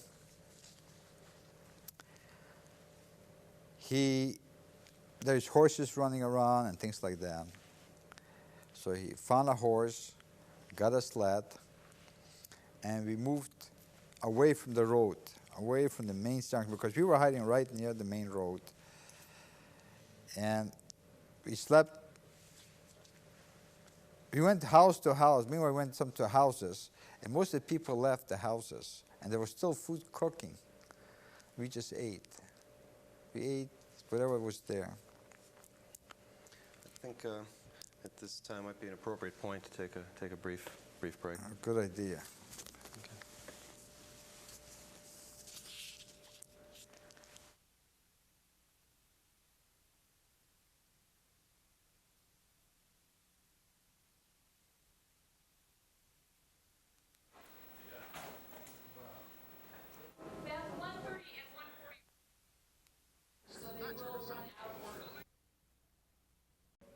Start, okay? Tap me away. Great.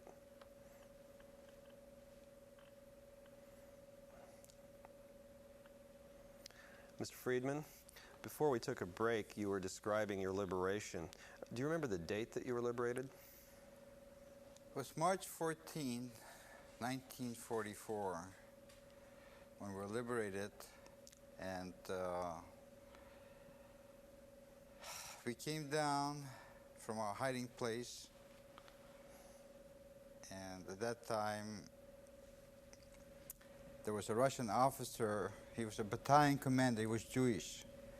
Since we were the first Jewish people that he has come across, he had somebody bring some little sardines, canned sardines, open up those sardines, and some piece of dark bread, dry bread.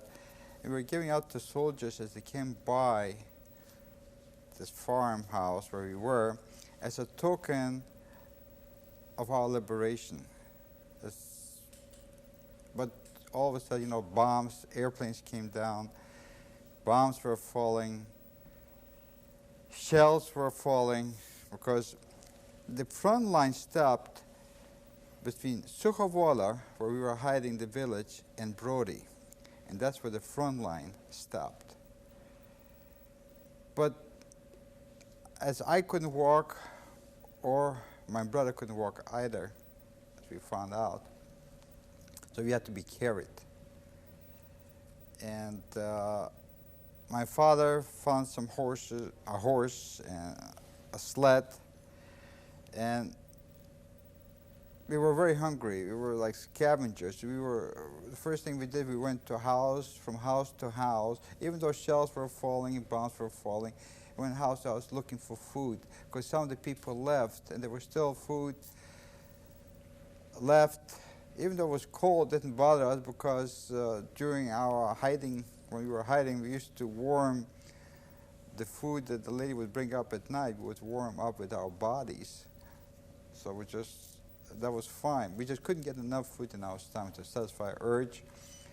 And then my father decided to take us a little bit behind the lines, a town called Putkanev,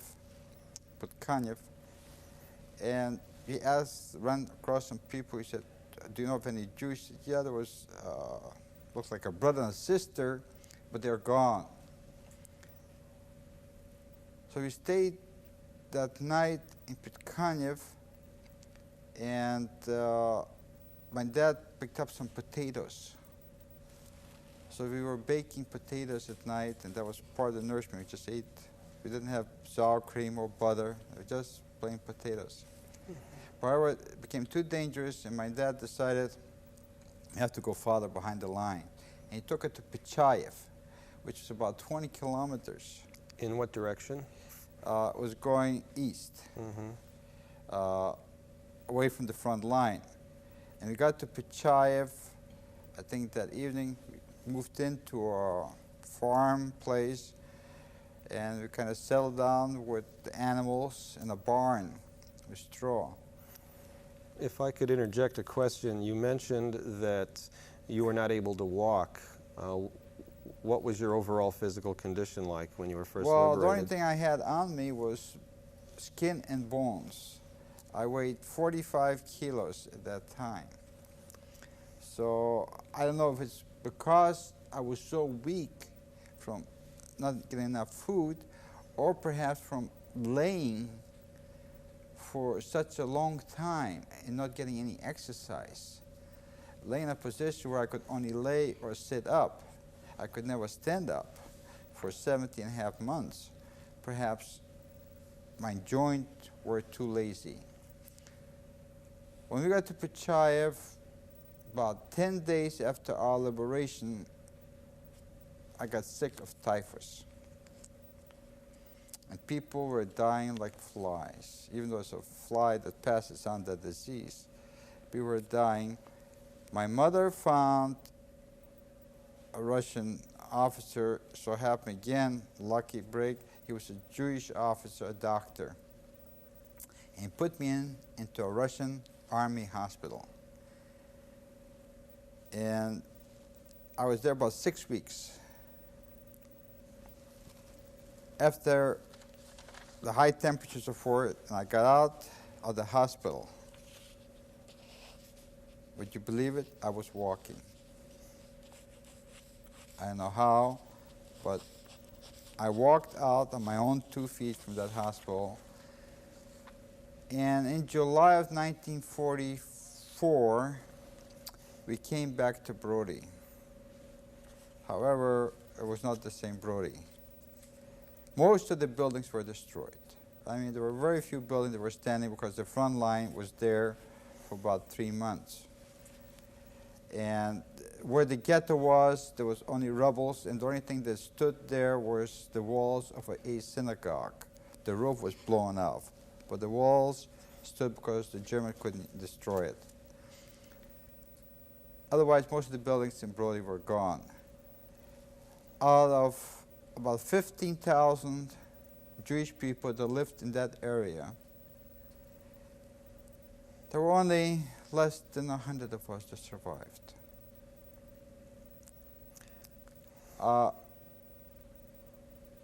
I read up on a history book. I read about Jewish people in Poland, and I noticed where in 1815, Brody had 70% of the population was Jewish in Brody in 1815, because Brody was started about in the 16th century. So it tells you how many Jewish people lived there. Afterwards, Well, if I could ask, when you came back to Brody, did you find any surviving family at all in the area? we found out that we had a cousin. One cousin survived. She came from Friedman. That was on my father's side. My grandmother, we were told the German threw her into a house and burned the house with her inside. My cousin was fortunate. Originally, the first thing when the Germans came in,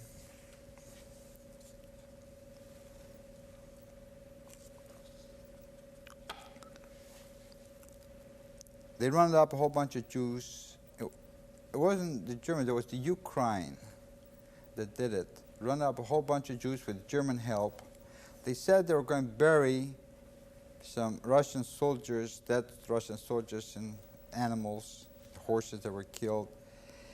And they dug trenches. And when they got finished digging the trenches, they had machine guns hidden in the forest, and they started firing. And my cousin was among them, and she threw herself into the pit alive. And after all was done and she was covered, she scratched herself out. And afterwards, the priest in that village in Friedman took my cousin in. What was your cousin's name, by the way? Her name was Pepe Strauss. Mm-hmm. That was my dad's sister's daughter. She was the oldest daughter. And that was the only thing. You know, we had close relatives. We had about 180 right in Brody, close relatives, but none of those survived. The only body that survived was that one cousin and our uncle. Later we found out that we had an uncle that the Russians drafted him in the army right after they came in 1940, and he was in the Russian army. He was a lieutenant at that time, the Russian army, that we found out. What was his name, do you know? His name is Solomon Friedman. He's living now in Israel. His wife and daughter were killed by the Germans. He had since remarried, and he has a son that's living in Israel, in Rehovot. How long did you stay in Brody? We stayed in Brody until 45 of September or October of 1945, because my dad, after he was liberated, after he was sick also of typhus, and after he got out of that sickness, the Russian took him in the army. However, my dad not favored the Russian army very much. He was not fond of the Russians. So he heard that there was a Polish army formed under General Surkowski. So he asked to be transferred to that Polish army, and he was granted that. So my dad was fighting the Polish army, and after the war was over, he was in Poland, and that time he was in Silesia, and we were in Russia. So he he told us that we should try, at the first opportunity we get, try to immigrate from Russia to Poland, and which we did. In September, October of 1945, we arrived in Silesia, Poland, a place called Gliwice. That was our first place. But from Gliwice, we moved to Wałbrzych, which was closer to the Czechoslovakian border, because there was a pogrom in Kielce where about 100 Jews were killed, and my dad decided in 1946 that Poland was not a good place for us and that we should move west. So about October of 1946, we left Poland through Czechoslovakia and wound up in Enns, Austria, in a DP camp, which is a displaced person camp. We were in Austria from 1946 to 1949. Where is Enns? What part of? That was in the American zone of Austria. It was not far from a very vicious concentration camp of Mauthausen. But Mauthausen was in the Russian zone.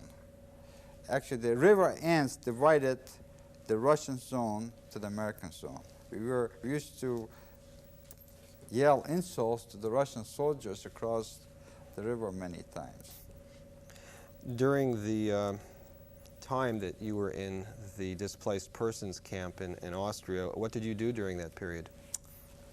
In order to survive, first I helped in the transit of people that were coming. But that didn't last, and we turned to black marketing. I was importing coffee, sugar, commodities that were not available to the people in camp. Most everything was rationed at that time. Like I became a butcher. You would go to farmers. The only place you could buy meat is through a ration card, and we in camp could not get any of that. We had to just live on the food that was given to us through the UNRWA. UNRWA, it was United Nations Relief Association, I think, if I remember correctly. So we would go out to the Austrian farmers, and they were not supposed to, but we would buy a cow and then smuggle the cow into the camp and kill it in camp and then sell the meat to the people. So that's what I was doing. It was a matter of survival. And in 1949, in December, I arrived in Seattle. If I could ask, how was the decision made by your father or your family to come to Seattle, Washington? Well, it's a long story, but to give you just briefly all the time, we came to Seattle because the Jewish Family Child Service guaranteed our well-being, that we will not be a burden to the government when we arrived here. And so each city undertook, I imagine, to bring in so many people to their own community. And Seattle was one of them for us. So we, as a matter of fact, I pride myself to this day that I never collected the unemployment check. I arrived in Seattle. When did you arrive? I arrived in Seattle December 3rd of 1949 in Seattle. And I think it was a Sunday that I arrived, in a Tuesday or Wednesday. I was working. I was washing cars, and in December it was very cold to do that job. And not many people wash cars in December, but I did that. My dad became a painter. He never, I don't think, ever painted in his life. I mean, houses. And that's how he got a job. So he got a job in a week. And my younger brother, he went to school. He went to Garfield High School.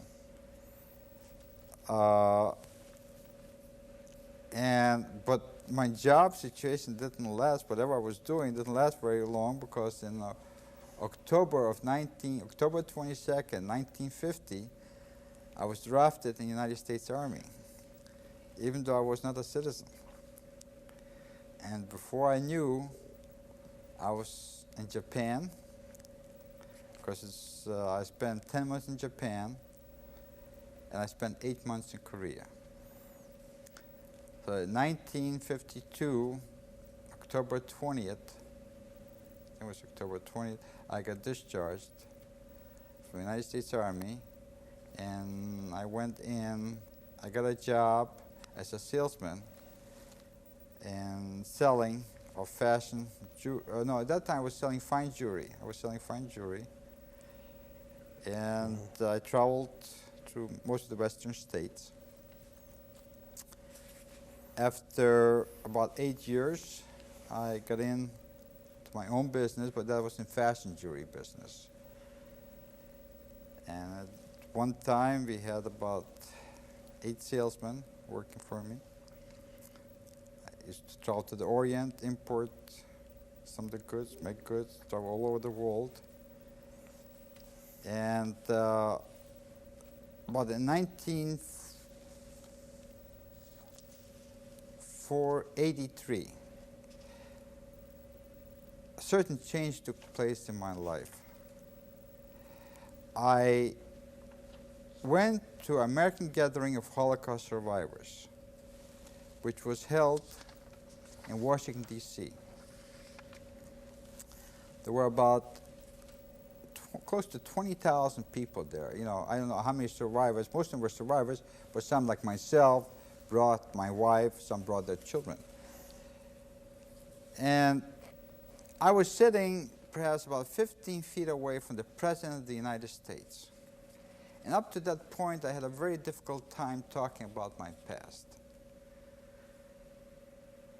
Because probably wouldn't have been for that situation in 1983, I wouldn't be here and speaking about this, even today. But I started thinking, why did I survive? What is my purpose? I must have some reason. Why did I survive? And then I thought to myself, at one time, all you wanted just a full stomach. And here you're living in the best country in the world, and the President of the United States is only 15 feet away from you. I mean, I don't know if you can imagine, but what a thrill itself in 1944. If somebody would have told me something like this was going to happen, I would have said, you're crazy. But I figured it was a miracle that I am at this position. And I realized afterwards, when I went into a room, and there were children of survivors, and they said, please don't leave us without telling about your life story. And that's what turned me around. I realized that I have to do something more than just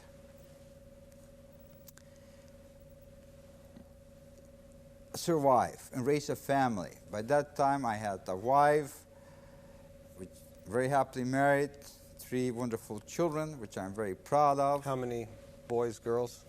I had 2 sons.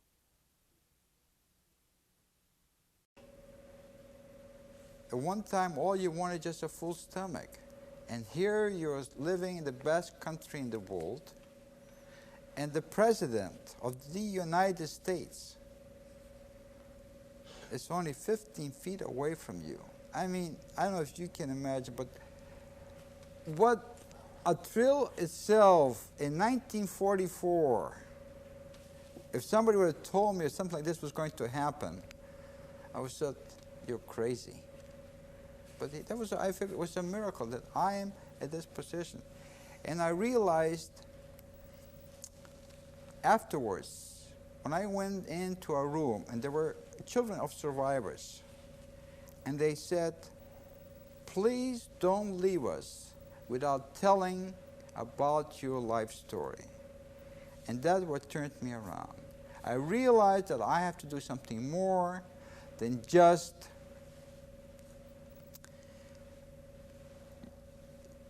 survive and raise a family. By that time, I had a wife, which very happily married, 3 wonderful children, which I'm very proud of. How many boys, girls? I had 2 sons and a daughter. The daughter was in the middle. And I had 4 grandchildren. So I had a lot to be proud of. No, at that time I only had 2. Now I have 4. But when I came away from that meeting, I knew that I had to share my experience and tell what happened in order so something like this is prevented in the future. And I've been involved in many things. I was responsible for bringing the Auschwitz exhibit to Seattle in 1986, 85. But another thing constantly bothered me is one thing, what can we do for the people that saved our lives? Whenever I would bring this subject up with my father when he was alive, he would tell me, leave those people alone, don't endanger their life. Because he made a promise to him that if they were afraid that if the people found out in the village that they saved a Jewish family, they would kill them. So he promised, don't worry, I will never tell. And he told me, leave those people alone, don't interfere with their life, and I did. But 2 years ago, I decided to go back. No matter what, I knew President Reagan was going to Russia. I felt, even though I didn't get permission to go to the area where I wanted to go to Brody, I got permission only to go to Lvov. I took my chance. I went to Moscow, Leningrad, and then to Lvov. When I arrived in Lvov, I told them, because it was just me and my wife, I told them I would like to go to Brody, and they said, impossible. I said, don't tell me impossible. I waited all that time, all these years, to come back, and I have to go there. Well, that's off limits to any foreigners. Even people like when come from our own country, communist country, cannot go. I said, well, you have a choice. You either let me go legally, or I will go one way or another. We said, let me see what we can do. Next morning, I got a call. I met the director of the ministry, and he gave me just 1 day to do the mission, to go there. In what month and year was this? That was in May of 2 years ago, 1988.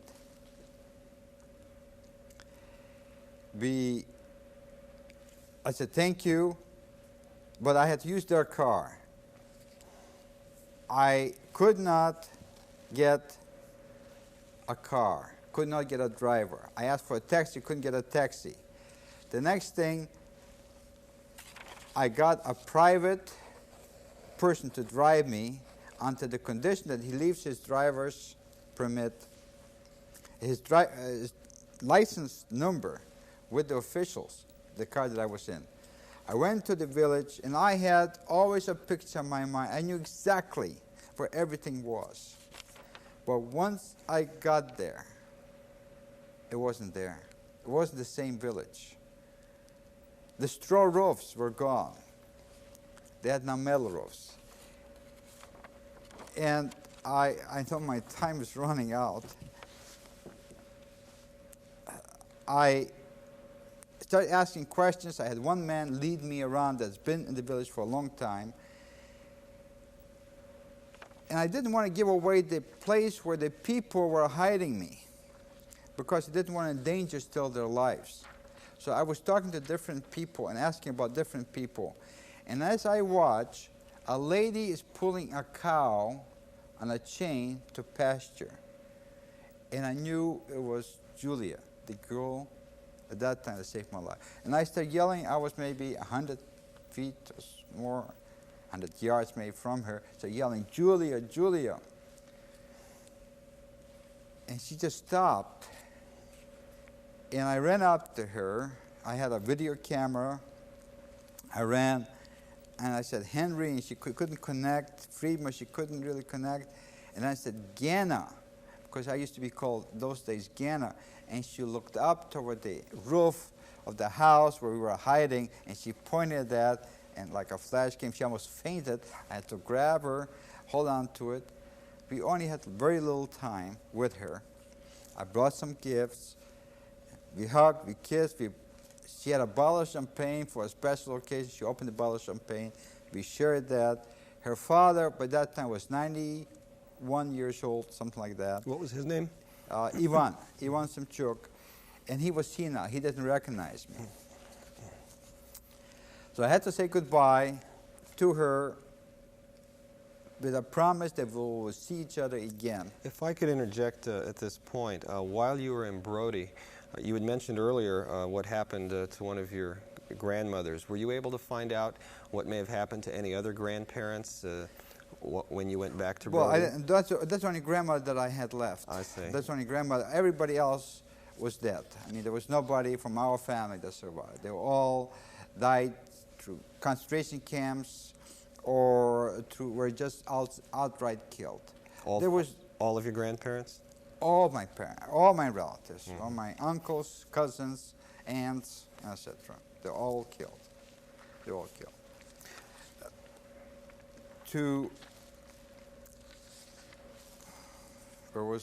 You had mentioned you promised Julia you would try to bring her for a visit. Were you able to keep that promise? I still wanted to see the city. That was so I rushed back to Brody. I wanted to see what happened. And I came, to my surprise, the only thing that still left was the walls of the synagogue. They were barricaded. They were still left there. And the outside where was rubble, where the ghetto was, were now high-rise apartments. As soon upon my return, I saw to it and started working immediately to bring Julia to the United States for a visit.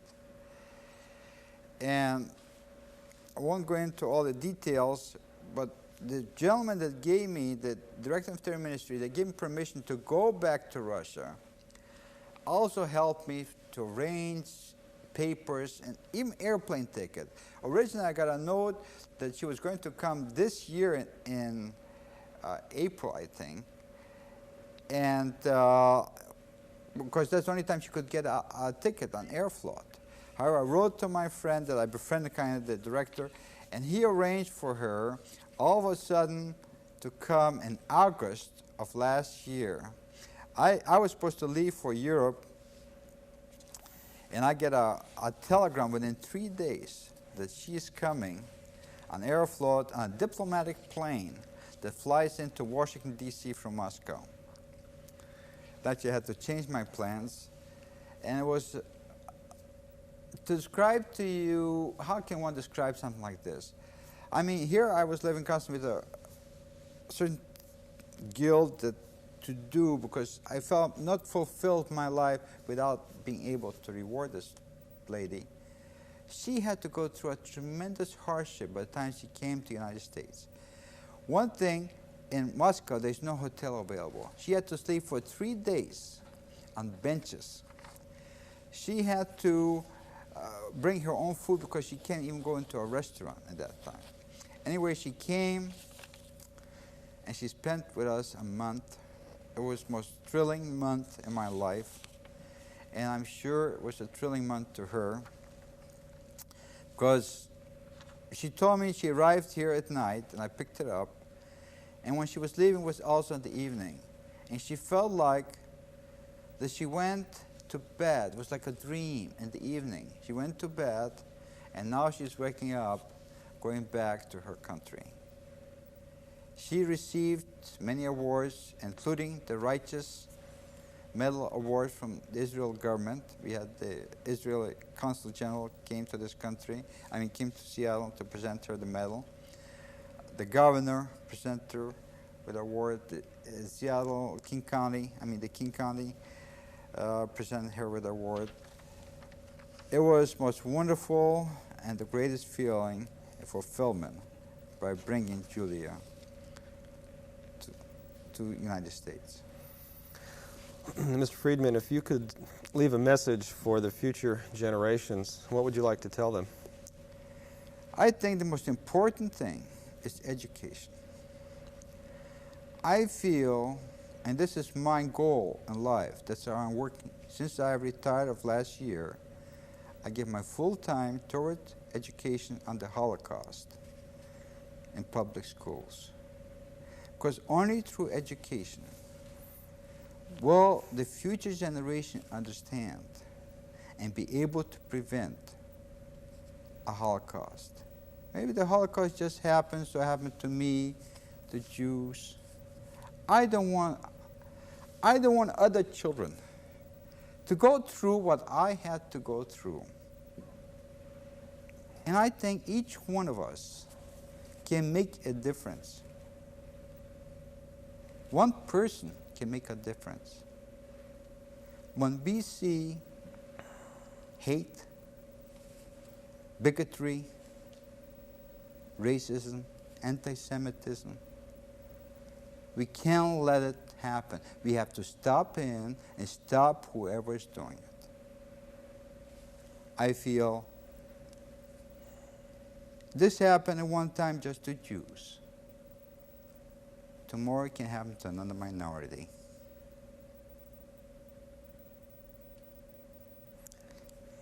Each one of us can make a difference.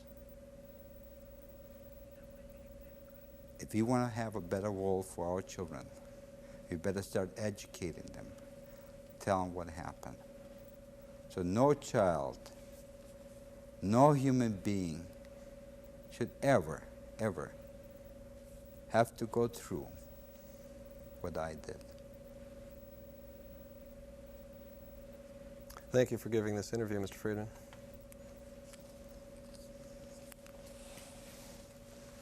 That's it.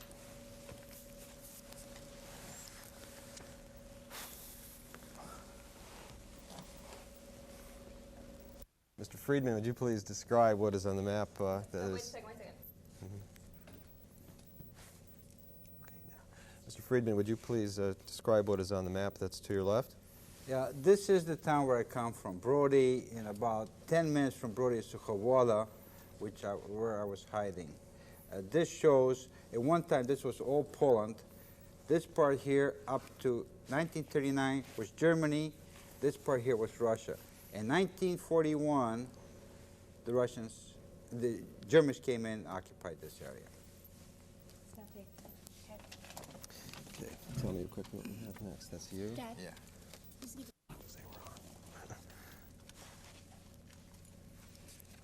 Watch your light, folks, we're blocking the lights.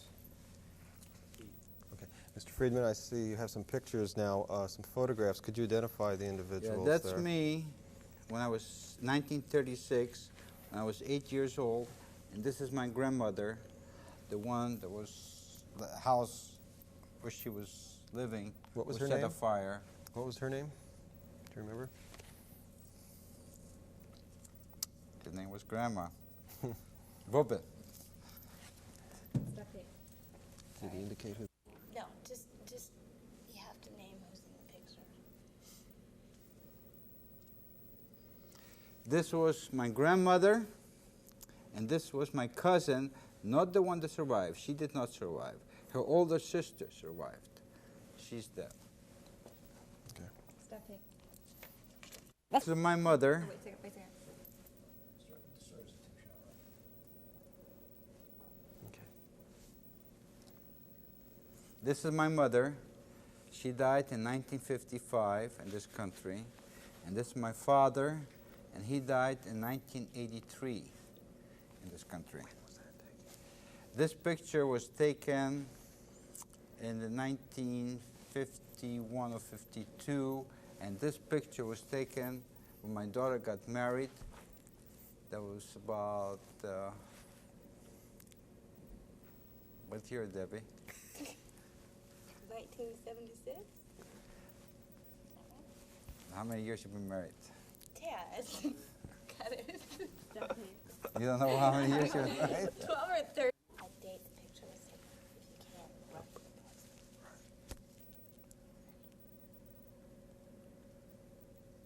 This picture is of Mr. Simchuk and Mrs. Simchuk. This picture, I'm told, was taken in the 1950s. I do not have a date. This is Julia Simchuk when she was 18 years old. Stop tape. Oh, yeah. This is No, the... wait, I can't.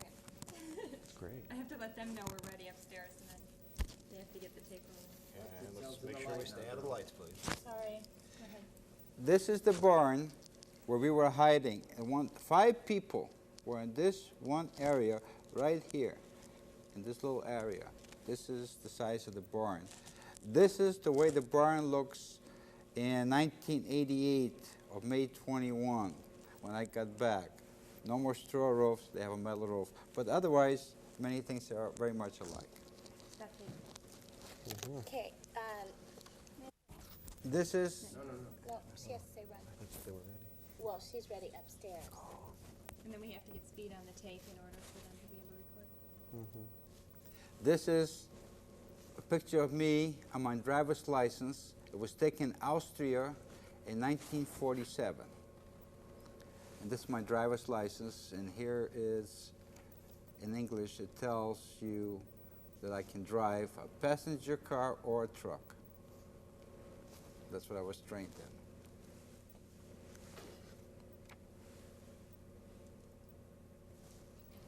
Stop tape. Dad, what is the purple stamp? I'm going to start with a discharge and then tilt up to the picture, I think. Okay. Okay. Discharge Wait, first. she doesn't say run. Discharge first.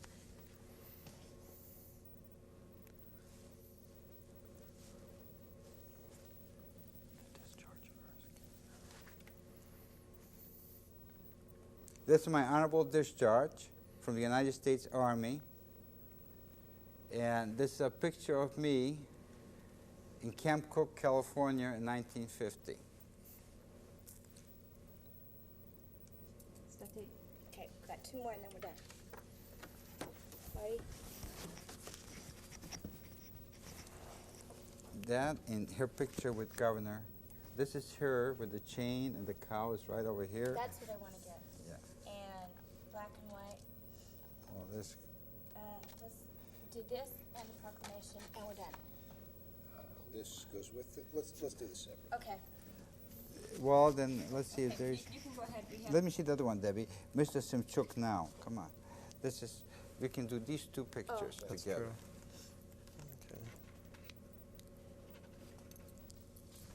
whenever you're ready, you can go. This is Mrs. Simchuk. As you can see, here's the chain, and here's her cow that she was going to take to pasture. And that was taken when I was visiting there in May 21, 1988. And that's her father. He's 91 years old, and he's senile. He doesn't know who I am at that picture. But after we left, when Julia told him who I was, he remembered and he started crying. Stop tape. Okay. That and the.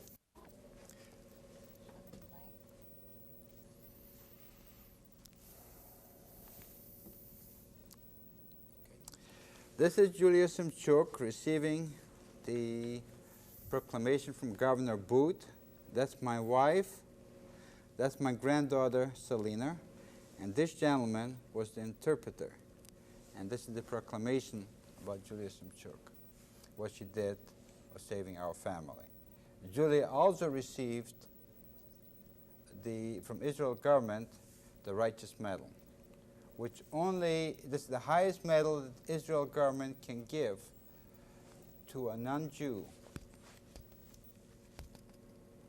to a civilian. Stop tape. Last one. Yeah.